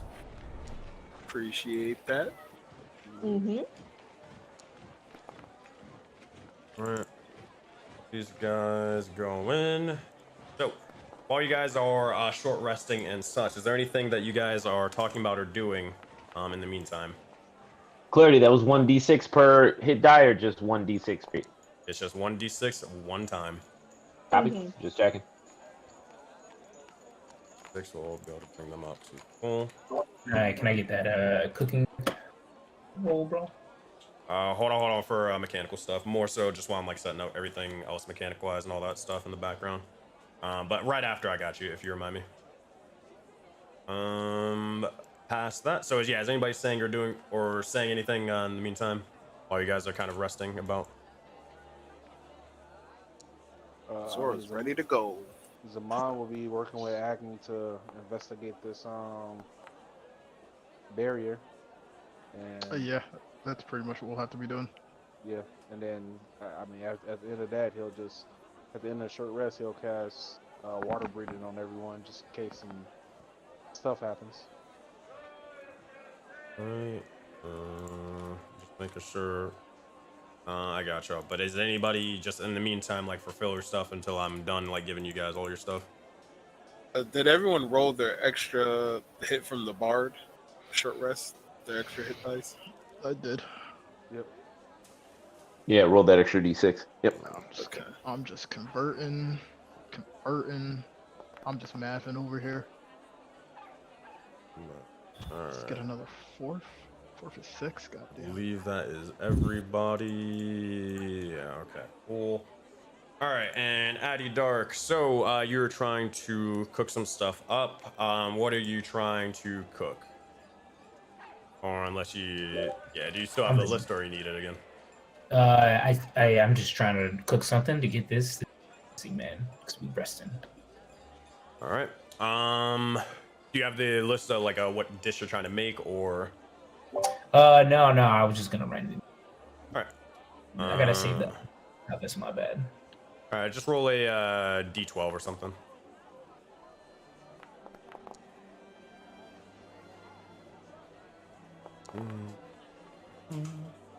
All right, 7. All right, 1, 2, 3, 4, 5, 6, 7. All right, you're gonna make some aged cheese. As you begin to do so, you begin to watch as one of these sort of cooking spirits begins to slowly form beside you as they begin to provide any sort of ingredients that you possibly might need. Then I need you to make a survival check for me. I believe this is the last one, and if you succeed, then this will be enough to get you proficiency. With a 14, that's enough. As you begin to do so, you whip up the legs of this cheese, and you begin to sort of pull it out towards everybody and be able to give out any sort of cheese that you possibly sort of want to anyone. Now, is everybody eating, or actually no. The only thing is Zaman and Korra can't benefit from this, but for anybody who does eat the legs of the cheese, you guys will count as if you are one size larger for the purpose of determining your carrying capacity. So when it comes to carrying stuff, you can carry a little bit more. Only thing Gore is going to do is he's going to try to attune to that axe and that little pearl. Got you. All right. So you're tuning to the pearl? Yep, and then combining those axes. You said I can do it on a short rest. Yeah. Okay. Hold on. 2 seconds. Where was that thing? Did it delete the map? It deleted the map. Where was it? It was the bead of smiting, I believe. Smite. Yep. Yeah. You don't need to. I don't think you need to attune to that. Actually, no. Never mind. You do need attune to it. Because it stays, right? Yeah, you do need to attune to it.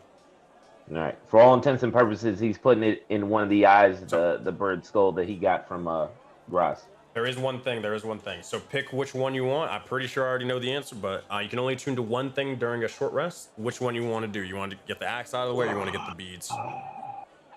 Does the smite work as a bonus action? Yeah.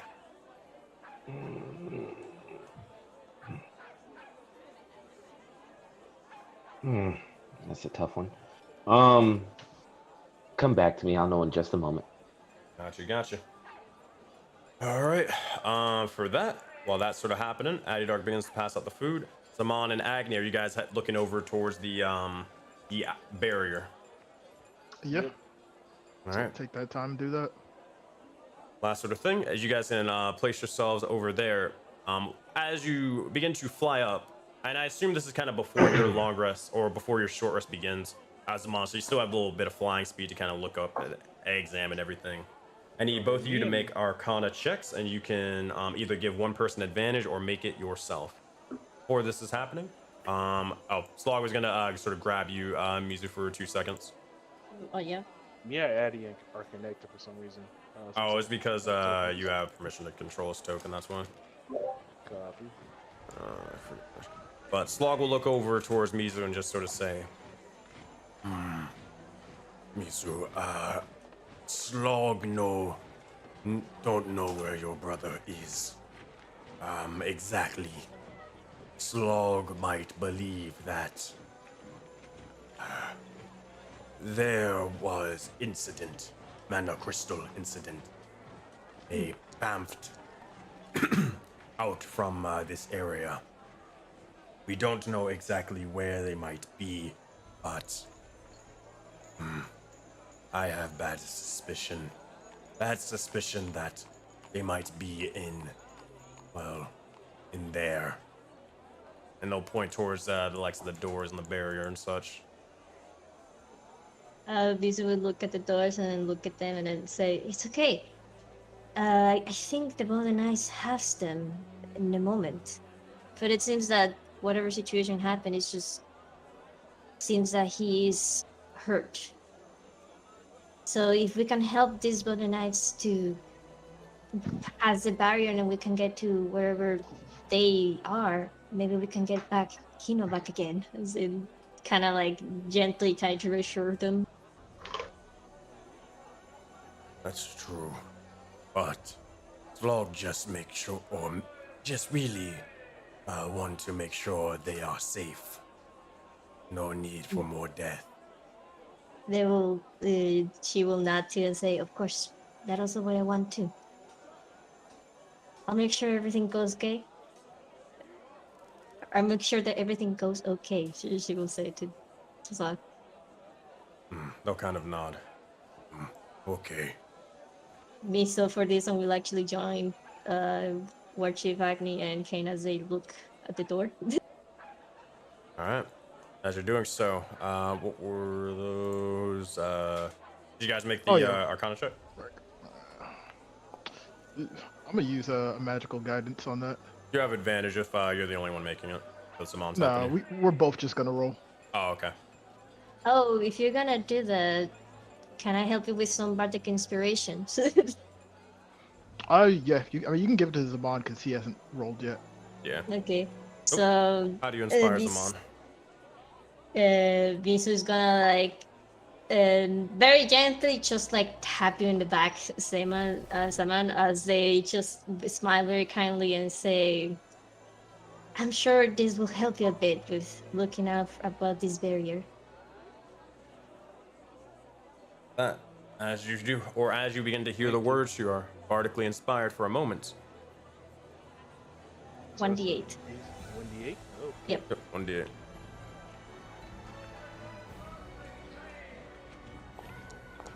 That is 25 total? 25 total? 12. Wait, where's 25 coming from? Guidance, 15. Oh, guidance, okay, and gotcha. bardic inspiration. Gotcha. Okay. If that's the case, looking over at this sort of thing, 25 was the DC for it. You look at it, and it's abjuration magic for sure, but it's something that is not too difficult to kind of dispel. But you're able to at least learn that this is, how you say, this was sort of instilled by some sort of either grand mage or the likes of a device, or finally some sort of maybe innate ability by a creature. Regardless, you'd be able to know that if you destroy the likes of the source, then you could probably dispel it here. Other than that, you could always just sort of dispel the magic in of itself between like if you have any sort of abjuration magic, such as spell magic would be an instant sort of it's gone. Counter spell might also be able to work in some way, shape, or form. But if you really want to spend a little bit of time at this thing, it's going to take you a long while, and it's going to be a rigorous process of trying to decode all the bits of this sort of arcane, or all the sort of arcane runes placed upon it, as there are several. waiting to kind of just block off the lengths of this path and allow and invite any challenger to try and do so. Got me. Can I Spell magic, copy? bro. Yeah. Can I copy the rules to like for further research later? And then... I was just gonna say the cat takes a look at them and records them for later. That is very, very good. As you begin to look over, so you see as you're able to sort of start recording all the likes of these sort of runes and more amongst the walls and such. And as you do, it seems to be that with each sort of circle where those little runes or little symbols look like, it seems to be that this is another form of runic magic and such. Agni, you know this or enough as you've been able to enchant a bunch of items. Looking at it, you might be able to use this, you or Zaman, be able to help bolster the defenses. Begin to wonder for a moment if this is the sort of barrier or device that the Zhao dynasty is using or something similar. And if it is, were they the ones who placed it here in the first place, or was it something else? Regardless, you guys are able to get that. And who is casting the spell magic? I will look over to Cora and see. I don't have it. I got it. Just only got a couple, so he goes to Cora and just be like, "Hey." All right, cutting out. Is it better? Yep. Now we can hear you. Okay. Yeah, I could cast it. All right. What level are you casting dispel magic at? Level 3. 3. I don't know if it would help, but Aggie would help Cora with this, just actually knowing about runes and stuff. Gotcha, Yeah, gotcha. Jamal would also help. I'm curious, were we able to know how high of a level this barrier was? Oh, yes. I would give you that for that DC 25. So yes, you would know that it is a. Hold on, where is it? It is a 6th level spell. So that would be the DC. If you were to cast a spell magic, you would have to roll a DC or a 16 for this DC. Copy. Just for mechanically, if I cast a spell magic at 5th level, do I still got to roll a 16? Yeah, because it's right below it. You guys can't cast stuff at 6th level yet. Oh, good. Well, I guess I'm helping. I would, because this is an ability check. Yeah, Zaman will cast guidance on Cora before she casts the spell magic. All right. As you guide the likes of Cora, begin to also give out the likes of the help action towards Agni. What are you kind of saying to help them out? You see as Agni sort of flies up and he kind of points out the different runes and kind of what they meant through the study that Alep had through abjuration and his own use of abjuration magic and runes himself. He's actually quite familiar with it. And as he's kind of going through and sort of pointing them out, he kind of talks Cora through what is needed to dispel each of the runes that are on there. Enough. All right, Cora. Go ahead, Zora.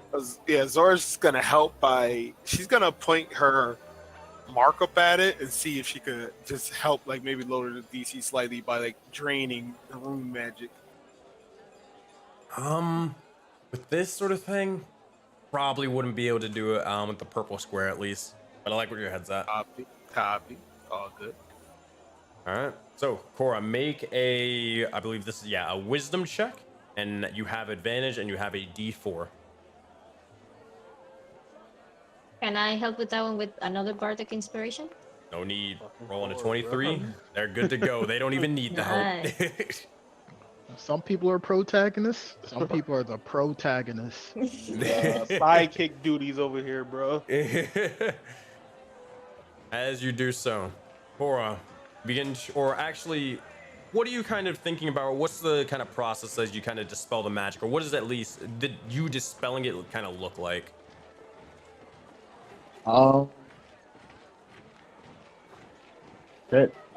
She would hold her right hand up towards it and close her eyes and try her best. Nothing crazy. Fair enough.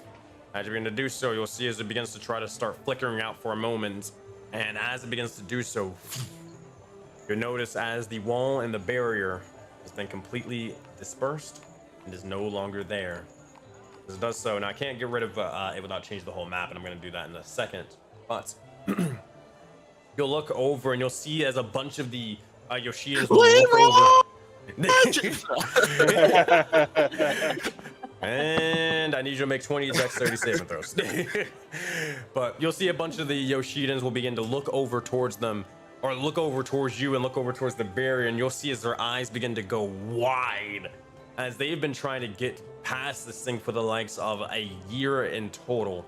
We'll see as a couple of the or these sort of Yoshidan kids will look over and will look over towards you, and they think that Korra is the coolest individual of them all. They'll kind of even start like surrounding you for a second and just sort of looking at your hands and seeing exactly what the heck you just did and how you're able to sort of get through the walls. Oh man. As this is done, we'll see as Slog will eventually sort of drop down and kind of head over towards you, Mizu. Indigo will also sort of join the likes of all of you before eventually saying, holy crap, you actually did it. Huh. Voden Knights, huh? You guys have been a great service to us just simply with that. You guys say that you're actually truthful about rescuing Hino. And I don't know about, I don't want to speak for everybody, but you're forever, and I'm forever in your debt. Well, let's just get you all out of here first. We should organize them so that we make sure that we have defenses in the front and in the back. We probably need to clear out whatever is down there before they come with us. I think we should just go first. Make sure it's clear. No use fighting with not hostages, with civilians. Not hostages. Yeah, I was trying to think, what is the word I'm looking for? I was like, they're not hostages. It's like, I wanted, like, yeah, people that don't have weapons and armor. That's not in character, right? That's not in character, right? Yeah, definitely, yeah. Bro, they looking at you all sideways. Like hostages. Hostage to who? Oh no! Terrible. Terrible. We're all hostages to the ops. Let's be honest. The one way to put it. Man. Goodness. So, if that's the case, look over and we'll begin to sort of a couple of your allies will begin to walk over towards you all and begin to actually before they kind of do that, Indigo will sort of say, hey, we do appreciate you, but we still got to look out for the people over here. That sort of attack and such, we don't know if more of them are gonna sort of arrive, and we need to be here just in case anything goes down. We'd really love to help, but we're not sure what's down there. Think you guys can handle it? Yeah, we'll go down and handle it. Thank you. Misu, this whole time actually has been calm, and the moment that you like dispel the shield, their eyes go wide, but they never remove the face of calmness that they have. And then after the whole situation, they will say, "Thank you so much for this. I cannot help much either because, of course, I have to take care of mine first." But here, as she will like go to War Chief Acne, and they're going to like tap them like in the shoulder, in their arm. And then you get Bardic Inspiration, 1d8. Agni would nod, and he would say, "Appreciate the hospitality. Now, we must get going. After this, we do have business elsewhere. Let's work to get you guys home." Misu will nod, and then we'll say, "Thank you once again."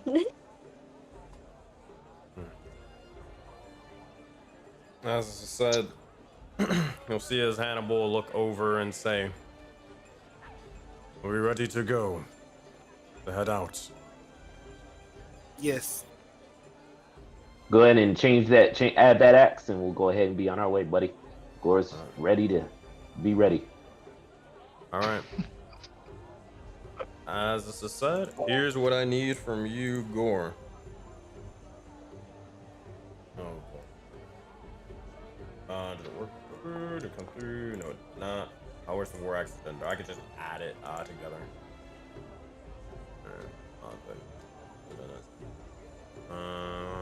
I can do this. Oh. Alright, I have added it towards the likes of your war axe. Thank you, sir. You'll see as I guess if we're skipping that whole sort of thing, then you'll see at the edge of it, you'll notice this Dendar's eye that's placed upon it. It seems to not be yellowish anymore, not even purple from what it originally was. You see as this turn this sort of sickly green, and it begins to give off these sort of noxious poison on top of that. Look over and ahead. You guys push the doors open. You guys are free to continue on. Moving your tokens and such. You look over, and eventually the doors begin to slowly grate open. You find yourself in a long, dark hallway. As you do, let me change maps for all of you.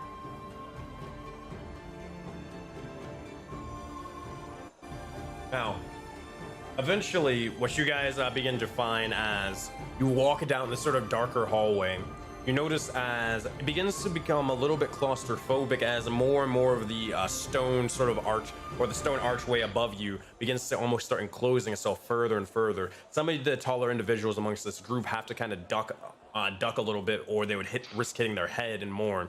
As you guys are sort of cramped up, eventually you have to go into a single file line before eventually it disperses, and you guys find the openings of a massive sort of cave. Up ahead, there are these spanning walls and such that are blocking the likes of any sort of entry or any sort of shortcuts or anything like that. To your left and right, you see as there's bits of water that is kind of, it looks clean, but it's definitely a little bit more so weird. A little bit, and you'll probably need to investigate a little bit more to get a little bit more information. Besides that, you also notice as there's a bunch of these massive sort of shining stones towards the left and right. They seem shifting in nature, and you see as these massive stones are mana crystals. This is what you see. All right. Looking around, you can see as the stones are placed over off to the side. The water, and you see as there are the massive sort of doors up ahead. You also notice as there's these strange sort of green almost shining devices about it. So these are mana crystals? Yes, these are all mana crystals, and they are absolutely massive. I'm just gonna move out of Zamon's way. Sounds like the smart thing. Yeah, I'm a scavenge as much as possible. She's gonna try to pick up as the little ones that aren't like on the big rocks, like whatever usable ones are over here. All right. As you begin to do so, make a survival check, Zaman, and I guess Zaman, you can get advantage. Or you want to give me advantage? Which one? He also has guidance with himself as well. Alright. Got you. I've said this every time that she has a +10, but alright. It's so funny. I said that every time. Oh man. So the 16 or 17, excuse me. You look around, and as you begin to do so, you begin to place mana crystal after mana crystal, and here's what you get. That is the final roll, correct? Yes. All right. You look over, and what you gained is, count them, 35 stocks of mana crystals. Blessed. 35. I'll add that to the thing in the chat. Continue on. So, as you begin to gather all of the likes of the mana crystals and more, I will say one thing. As this is sort of going on. Here, actually, one second. 1 second.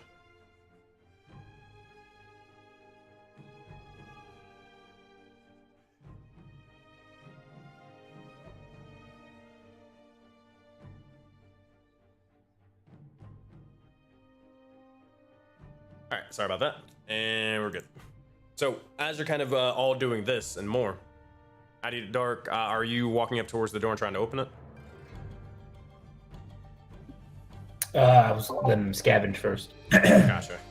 Yeah. All right. Anybody else Is doing there- anything then? Is there anything like special about this door? Like any write-in runes, or is it just like they got these 2 handles and it's just a door? It seems to be a little bit more than that. Looking over towards it, the magic that is kind of there's a little bit of a magical sort of hue, almost kind of going across it. Looking at it, just as simple like trying to pull or tug, it doesn't seem to budge, just from like kind of casually opening it.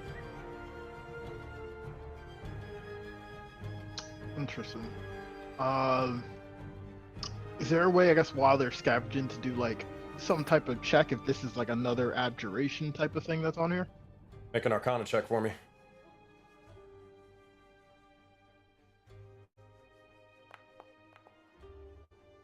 $15. Looking at it, what you could probably tell is that this is definitely some sort of magical force, a little bit of abjuration magic, but it's more of the magic is still going on, but if this is any high level magic, you can use it again, or dispel magic, you can use it again, but there might be another way to kind of get through this.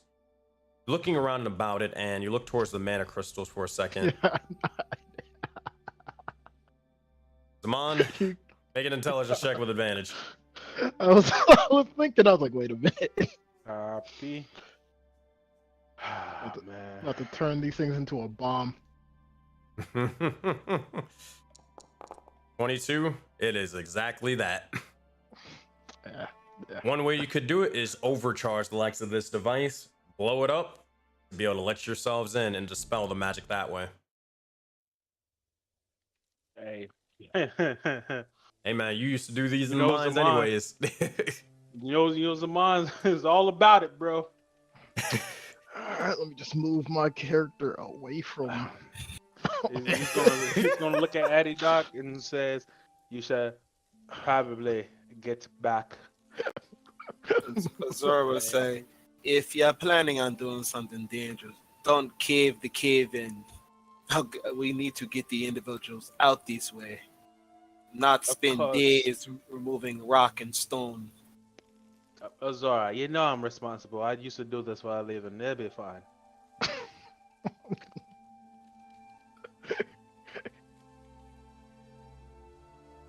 Well, Addy, are you gonna move, bro?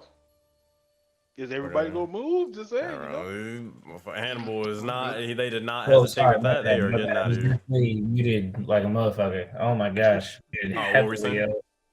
Damn, bro. I was so muted. Lost the train of thought. Nah, man, you loosen up the door. I'll give it a push. I highly recommend you not be in the On the area count- of the blast, but you know. On the count of 3, bro. All right.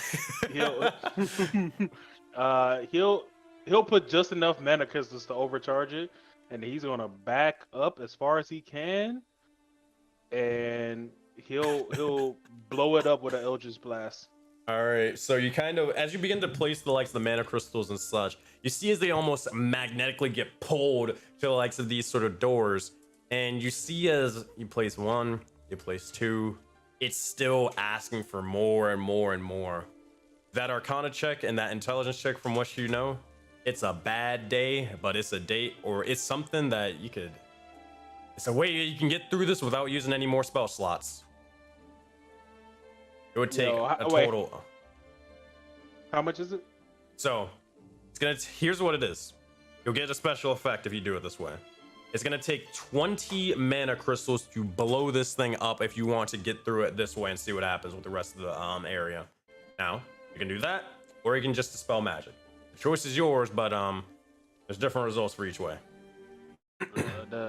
Zaman wants to, but he also knows we need his mana crystals, bro. He gonna look at Agni as he's placing all these mana crystals and make sure he gives him the thumbs up. I have low spell slots. There's nothing I can do for this door. So, I mean, we found like what 30 something. You have to use 35. 20. Yeah, so half-ish. You want to see what happens? I'm sure Zaman wants to know what's gonna happen. Zaman is smiling, bro. He geeked right now. Agni would just roll his eyes and just nod his head. Copy. Let the mad scientist be mad.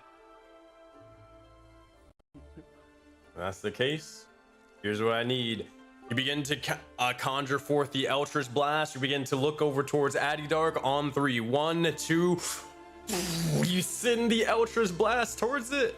All right, Addydark. You rush over and trying to, and you're kind of like, okay, I guess describe exactly what you're sort of doing as the explosion would go off. You know? Oh, wait, I'm going to barge this door down the minute I see it's fell. So, okay, you're waiting for the explosion to clear, and then once the door is down, then you're rushing in. Yeah, I'm barging it down. Yeah. Gotcha, Kicking the door, waving the door forward, bro. Gotcha. Okay, if that's the case, alrighty, here's what I need from you, Zaman. I need you to roll. Oh boy, here you go. 7 D100 for me, please. And also, I will. We'll get to this. While you're rolling that, what you'll begin to hear or kind of echoing amongst the likes of the cave for a second, you'll hear a sort of guttural roar that begins to start forming off to the side. It shakes the entire cave as it begins to grow even or sort of smaller and smaller. As you hear.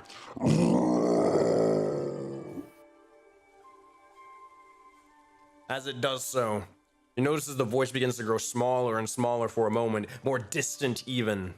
But as it does, let's see what will happen for now. All right, give me the first number, please. First one is 20. 20. Okay, 20. All right, there's grease. You see, as there's a bunch of grease on the ground, immediately sort of splattered across the door, the walls, the floor, and more. All right, next one, 45. Yep, 45. All right. As this is sort of happening, Addydark, you just begin to slowly start levitating further and further up in the air. You try to get ready to rush on in before you look over, and you didn't necessarily spread your wings or anything like that, but you are about 20 feet up in the air at the moment. Next one. What's the next number? 24. All right. Well, Addydark, your skin's already blue, so more blue now. Congratulations. I'm even more blue. Maybe I can get casted in that new film. Get some of that Disney Plus money. Yeah, it's a vibrant shade of blue, this one. All right. And then what's the next number? 12. Addydark, roll a d10. Congratulations, you're about to be. Oh man, this is funny. The bigger the number, the better. I'll tell you what. Ooh. I'll tell you what. You know what? Because this is actually hilarious. Addydark, if you roll a, how tall is Addydark right now? He's 6'2", bro. 6'3". Okay. All right. If you want, is that your final roll? Oh, that's the D10 you asked for, right? All right. No inspiration, no nothing. May the chaos magic rules all. All right. You are not 6'3" anymore. You are 6'4". All right. That's what Voden does. A little bit of Cairo work. Get that spinal line. If you were like 7 feet tall, if you were to roll to 10, I would have made you large instead of medium, and that would have been permanent. Damn. Oh. That would be nice. Bro, you on that, bro. Yeah, that would have been something. That is not what we would have needed. Addy would have taken some mom. That muscle would have been nice. Too bad though. We can't. That would have been too much power. That was better for the world. Yeah, that was. It's better for the world, bro. For the entire verse, man. You don't need a 7-foot Addy walking around into the bar. A 10-foot Addy. You would have been 10-foot minimum, bro. Yeah. All right, let's go to the next one. What's the next number? I think You aren't the big one, sir. Past 12. 78. Oh boy. All right, Addy Dark, make a wisdom saving throw.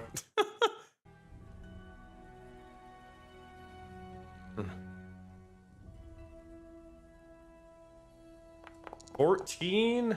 Zaman, what's your DC? 17. Okay, all right. Hey, Addy Dark. So now you're floating, and such, and you begin to look over, and you've discovered a new form. This is no longer the likes of the were duck or were goose or anything like that. You are now a were sheep, and that is for. Oh boy, how long does polymorph last? I believe 10 minutes. 10 minutes? Oh god, yeah, you are a sheep or a floating sheep for 10 minutes. Until otherwise. Alright, or until like you're basically able to get to spell it. I'm the new Voden Knights mascot, bro. Easy enough. Alright, next thing, 85 for this one. Yep. And now there are also three of these floating sheep and stuff. As a mirror image is casted upon you. And the last sort of thing is 73. All right. 1, 2, 3, 4, 5, 6, 7. All right, I need Zaman, roll a d7 for me. Or actually, d8. My bad, d8. B. 2. All right, who's that gonna be? Who is that gonna be? That is going to be Cora. But you are a Warforged. Or Cora, make a Constitution saving throw with advantage.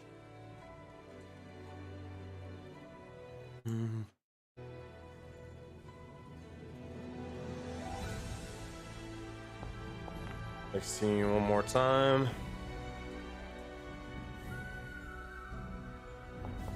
7. You said your DC is 16 or 17? Yeah, 17. All right, Cora, unlucky enough. As this sort of happens, you watch as the explosion begins to emanate more and more as it strikes into each and every one of you individuals. You see as a stray sort of mana crystal begins to strike over towards you, flying about, as you're still within the range of it for this one. And for this, you are, oh god. All right, let's hope for the minimum. God damn it. Always fucking wild magic. You are poisoned for the likes of... This for the next 30 minutes. You are poisoned. With that, 30 minutes. 30 minutes. As this is said and done, you look over and the doors have been completely blasted wide open, and you notice as all the bits of magic has been completely dispersed and more. And from what you heard, you were hearing bits of sort of rumbling about, bits of sort of steps and sort of screams and lurks. Seems to be all quiet now. That the doors are open. You guys are free to go in. But Addy Dark is this flying sheep, and until that thing is dispelled, and also Aura is poisoned. You just hear he's just going bah! Over and over again. Yeah. I'm gonna go ahead and just roll this Crimson right just in case. It's a little thunder. Let's just take this damage now to get this out the way. Good idea. Alright, Hannibal's gonna follow suit with that idea and just roll for the same. Right, I guess we could wait the 9 minutes and change. Yeah, bro, he's Addy. Alright. Definitely ain't waiting that half hour though. Yeah, you can't do that. As you begin to do so, you just hear more and more of that sort of screeching for a second. You see as it tries to yell out, but it seems to be cut off every single time. Something's in there and something is not happy about it. Regardless, as you guys begin to wait the likes of the 10 minutes, eventually Addy Dark, you sort of drop down onto the ground. You're no longer a sheep, and you're now, well, yourself. Voden Knights, you guys heading? Yep. Oh, yeah. Looking up ahead, you see as there are several differing pathways and more. You see as there's some strange sort of blooming individual. It seems to be watery in nature. Kind of seem to be looking around and about towards the cave and such. Look over and there is this massive hall. You guys are free to explore as you wish. Gore is gonna stealth off break. All right, go for it.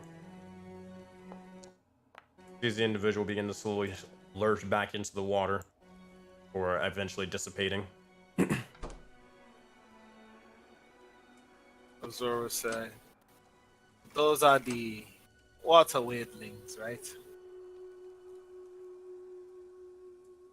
Haven't seen those in quite some time. Like I'm drunk. Yes. Go like I'm drunk.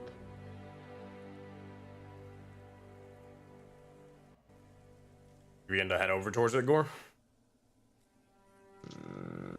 You know, Azor would say, go, we have a job to do. Whatever you call. As you sort of do, you look up ahead and you see as there's these two sort of circular sort of devices. They seem to kind of they seem to almost be, as they're kind of placed in this sort of area. It seems as if they're looking for something, needing to have something placed on top of them. Besides that, you look over and you see as they're giving off this sort of yellow sort of hue towards it. It's sort of surging and sort of sparking out for a bit. You can probably tell it's due to the likes of the wild magic explosion. At occasional times, it will begin to start dissipating, turning to that of a null sort of color, or eventually sort of trying to reactivate and resurge with power. You look around and about, and you also see as there's bits of astral dust that begins to slowly form around you before eventually dissipating. You see as this is a sign of the ops, but ops after they've been defeated. If there were any creatures of astral kinds, they're long dead. How much dust is there? Like a lot of dust where it was like outside, or just like very, very little? It was a lot. So whatever that explosion caused, it must have killed everybody here in the process. So I'll be like, all right, forward. real quick. Agni would ask Azura a quick question. Azura, do you still have that potion that you used? The bottle itself. She'll say, of course. Could I see it? And she hands it to you.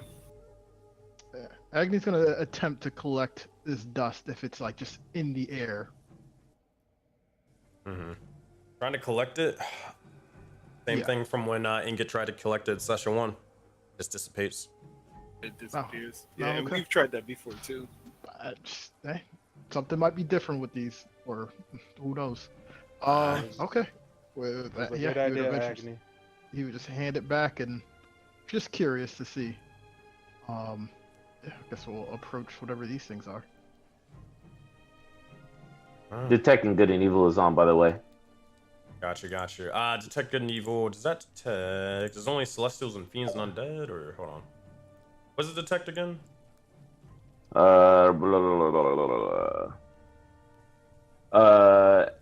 Aberration, celestial, elemental, fey, fiend, or undead within 30 feet. Got you. As you're sort of doing so, Gore, in this little area, you definitely detect elementals in this area. And kind of from this little location. Good. Do they seem like the good or the evil? They're elementals. You don't get to tell their alignment, but you do tell that they are there.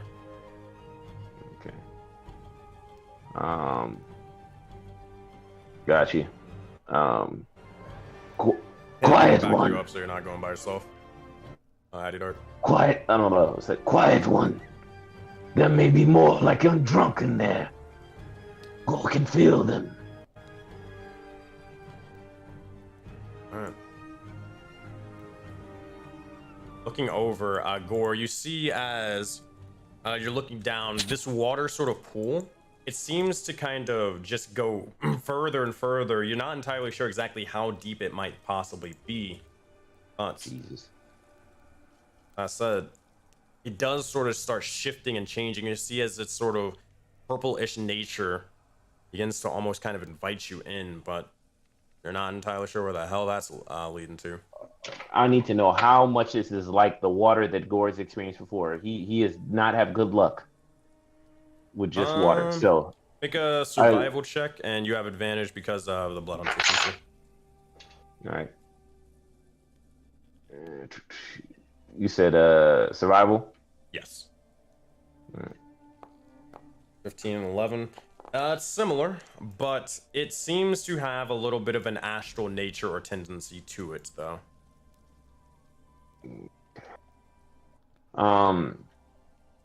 Damn. Would it seem corrupted to him though? It would seem corrupted. Corrupted elementals. That's great.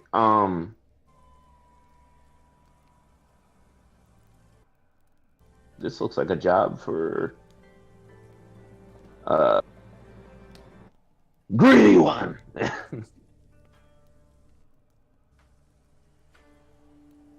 Go, are you calling me? Yeah. I'm like, yes. And he points at the water and be like, Yeah, I was honest. Nowhere near you, bro. He just following a loud voice. hey, bro. Yeah, well, if you can't find Gore when he's yelling, you're not listening. Yeah. Eventually, Zaman, you sort of join over here and you kind of relate a little bit of information. What are you guys doing? Also, Adidar, you can make that perception check. Yeah, I made it already. It's a 18. Okay, I gotcha. 18. All right, I'll let them do what they're doing, and then I'm gonna head over to you. And it'd be like, greedy one. That's like the waterling, but it seems like the ops have got into it. It's different. It seems very dangerous, Gore. Remember, the previous waterling entered your body. So imagine a op waterling entering your body. Just stay away from it. They haven't corrupted more water, have they, greedy one? Gore, make your highest saving throw. Highest saving throw as I walk backwards. Jesus Christ. I walked away. Oh man. Nat 20 Big crit. though. Big crit. That's what we like to Big see. crit. As you begin to do so, all right, Gore. So, good news is you don't lose the memory, but you will take a bunch of damage. You're gonna take 26 points of astral damage. As you know the whole song and dance, you know what you did. It's the astral forms or bit of the astral tendency begin to slowly take over towards you, and you see as you begin to say the word, and as your skin begins to turn purple for a moment, the water begins to almost, like a tendril begins to almost invite and try to pull you in. I don't know what that concentration check is. Oh, it's for the detect evil and good. With that, the detect evil and good would fall, but the water is still lurching and kind of like trying to lunge towards you, even. Zaman would back up, would take his own advice, and go, it's inadvisable to focus on this. Bro, Yeah, but- I'm already backing up. Gore getting bad feelings from water. All right. As you're doing so, we head over towards Adidark and Hannibal. Adidark, you look over and you see as the water begins to kind of try to invite you as well. It seems to go the same thing as like when Gore and Zaman were kind of looking at it. But you look over and there is definitely like a face lurking inside. You see as there's some sort of watery serpent looking at you, and it seems to be waiting to pounce, waiting to strike. But with that perception check of 18, you notice as the water path goes down and then begins to go into the likes of a tunnel leading somewhere else.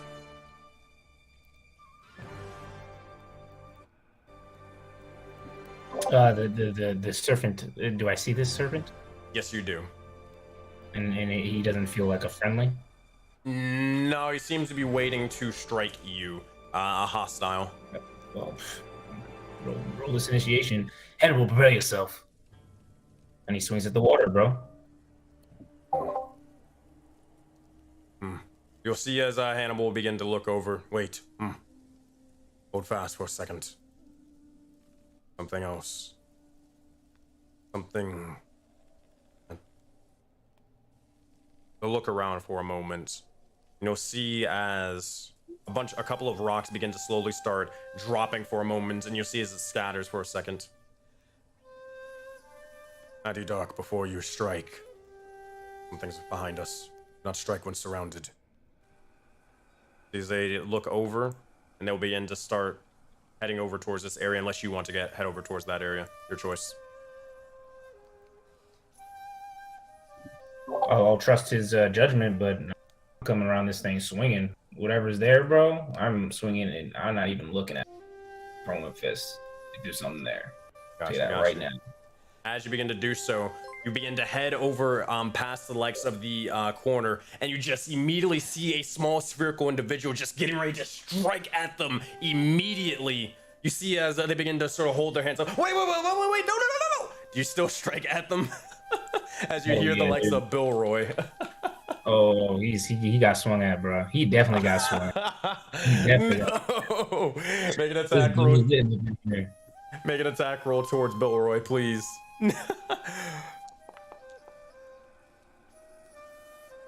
Oh man, 23 to hit, 13 to hit the Builder Spirit. Also, thank you, Phoenix, for the raid. I appreciate that. As you just strike Billroy directly into the circle, or into their bright-eyed circle, wham! You see as it gets sent flying into the likes of the walls and more, before they just begin to hold their face and go, ow, ow, ow, ow. Addy Dark, why'd you have to hit me? Didn't your mother ever teach you not to be lurking around like a night creature? This is no time for that. What is your business? Oh, I was just, oh my gosh. Where are the rest of you all? I just had a message from the spirits, that's it. I just had a message. Speak your words. We'll find the war chief right over there. Point in that direction. It's not one of those type of messages. Here, maybe this will be able to help you understand. They're kind of just gonna, here, they're gonna kind of tap you on the shoulder for a bit, and you'll see as they'll leave a mark for a moment, and you'll see as your own mark begins to start glowing for a second. It begins to start shifting, changing, turning. It glows white hot for a moment, almost burning into your skin. But you don't feel pain. You instead feel power. As this is saying, or as this is said and done, Korra, you look over towards the likes of your hands, and you see as the golden serpent, Jormungandr's mark, begins to slowly start twisting and turning. You see as the black mark on the other hand begins to also start shifting for a moment. Agni, your black star begins to start writhing with shadows, and Azora, your purple mark begins to start almost going wild, out of control. Gore, the blue mark begins to start swirling amongst the likes of your hand as it begins to start writhing up towards your arm entirely. And Zaman, you see as the red triangle almost begins to activate without your command for a moment. You're able to gain and harness the likes of the power and control. But as you do so, you all look towards one another, seeing as all this power is being almost let free for a moment. With that, find that this power might suit you well for your next challenge. Sadly, we are at time, as it is 11:31, but a deal is a deal, my friends. Valley of Dreams, Voden Knights. You all reach level 10. Oh boy. Whoa. It's time, my friends. It is time. So, with that, as you guys are able to, or as you guys are able to do so, we're gonna roll HP and all that stuff when we come in next week. But you guys are level 10, and we'll continue on from there.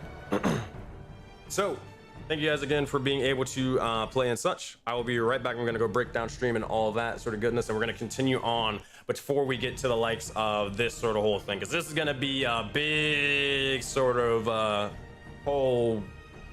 It's gonna be a lot, so don't want to start anything super crazy before we got to get going. All right, y'all. All I will say is prepare yourselves for the boss fight of your lives next week. Bro, we're going back upstairs long rest. Hey man, y'all know that. Y'all know that. That's out of character. Oh man, I will say this is gonna be interesting. Should I give y'all a hint on what y'all about to be fighting? Nah, bro, we'll take the hint, bro. Just tell me, to the bro. blindness, bro. Bro, just it ain't tell gonna me. matter, bro. Not gonna again. matter, I even want to know, bro. It's gonna change what I do. Wow. I'll show chat. Y'all don't get to look. Oh man. So I'm over here. Now I'm in chat. Bro, chill out. All right, I'll be right back. I'm gonna go break down stream and everything. All right, we're Time to start eating these mana crystals again. basically, bro.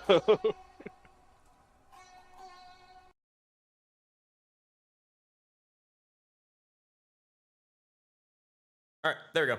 Hello, everybody. Welcome to the stream. But thank you guys again for being able to tune on in. Now, I wasn't able to sort of thank all the sort of follows, all these sort of raids, all the sort of bits, all that sort of craziness. But I do appreciate you, Caustic, for being able to join into the likes of the stream. You did sadly catch us at the end of everything where we're kind of breaking everything down there, getting ready to set up for the big fight. But it is very much appreciated. Thank you so much. Hope you guys were enjoying on the likes of your stream over there. Now, for those of you guys who don't know, my name is SenseiSuplex. I'm a professional dungeon master who runs a giant living persistent universe known as Project Aurora.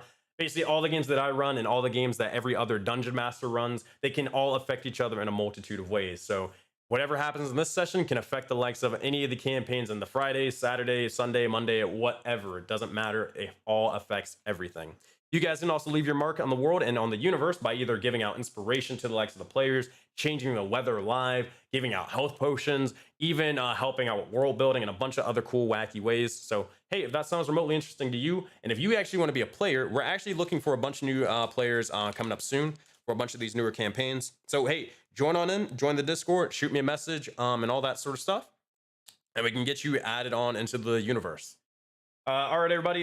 We don't have anybody to raid into, but we're going to see if we can find somebody real quick and all that. We're not going to be, yeah, Discord link should be posted in the likes of chat. I'll post it, or I'll drop it one more time. What was I going to say? No announcements for anything coming up. All I will say is that, we're gonna try to be live this Friday, but we are moving literally tomorrow. We just have like the basic sort of setup.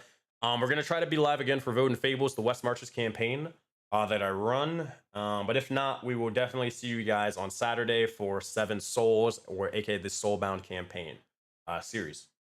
There's not really many people to raid into. We might just have to raid into but I feel like we raid into them all the time. Crazy. Could be crazy. Let's raid into... Yeah, let's raid into Blackwater D&D. We haven't raided into them. Yeah, sure, let's raid into them. Blackwater D&D. Sure, let's do that. All right, Blackwater D&D. All right, y'all. Thank you guys again so much. We're going to play the little intro cinematic, and I will see you guys next time. Bye, y'all. It's actually a pretty cool one, so you may want to stick around to look at it. All right, there we go. All right, see you guys. It's time to raid.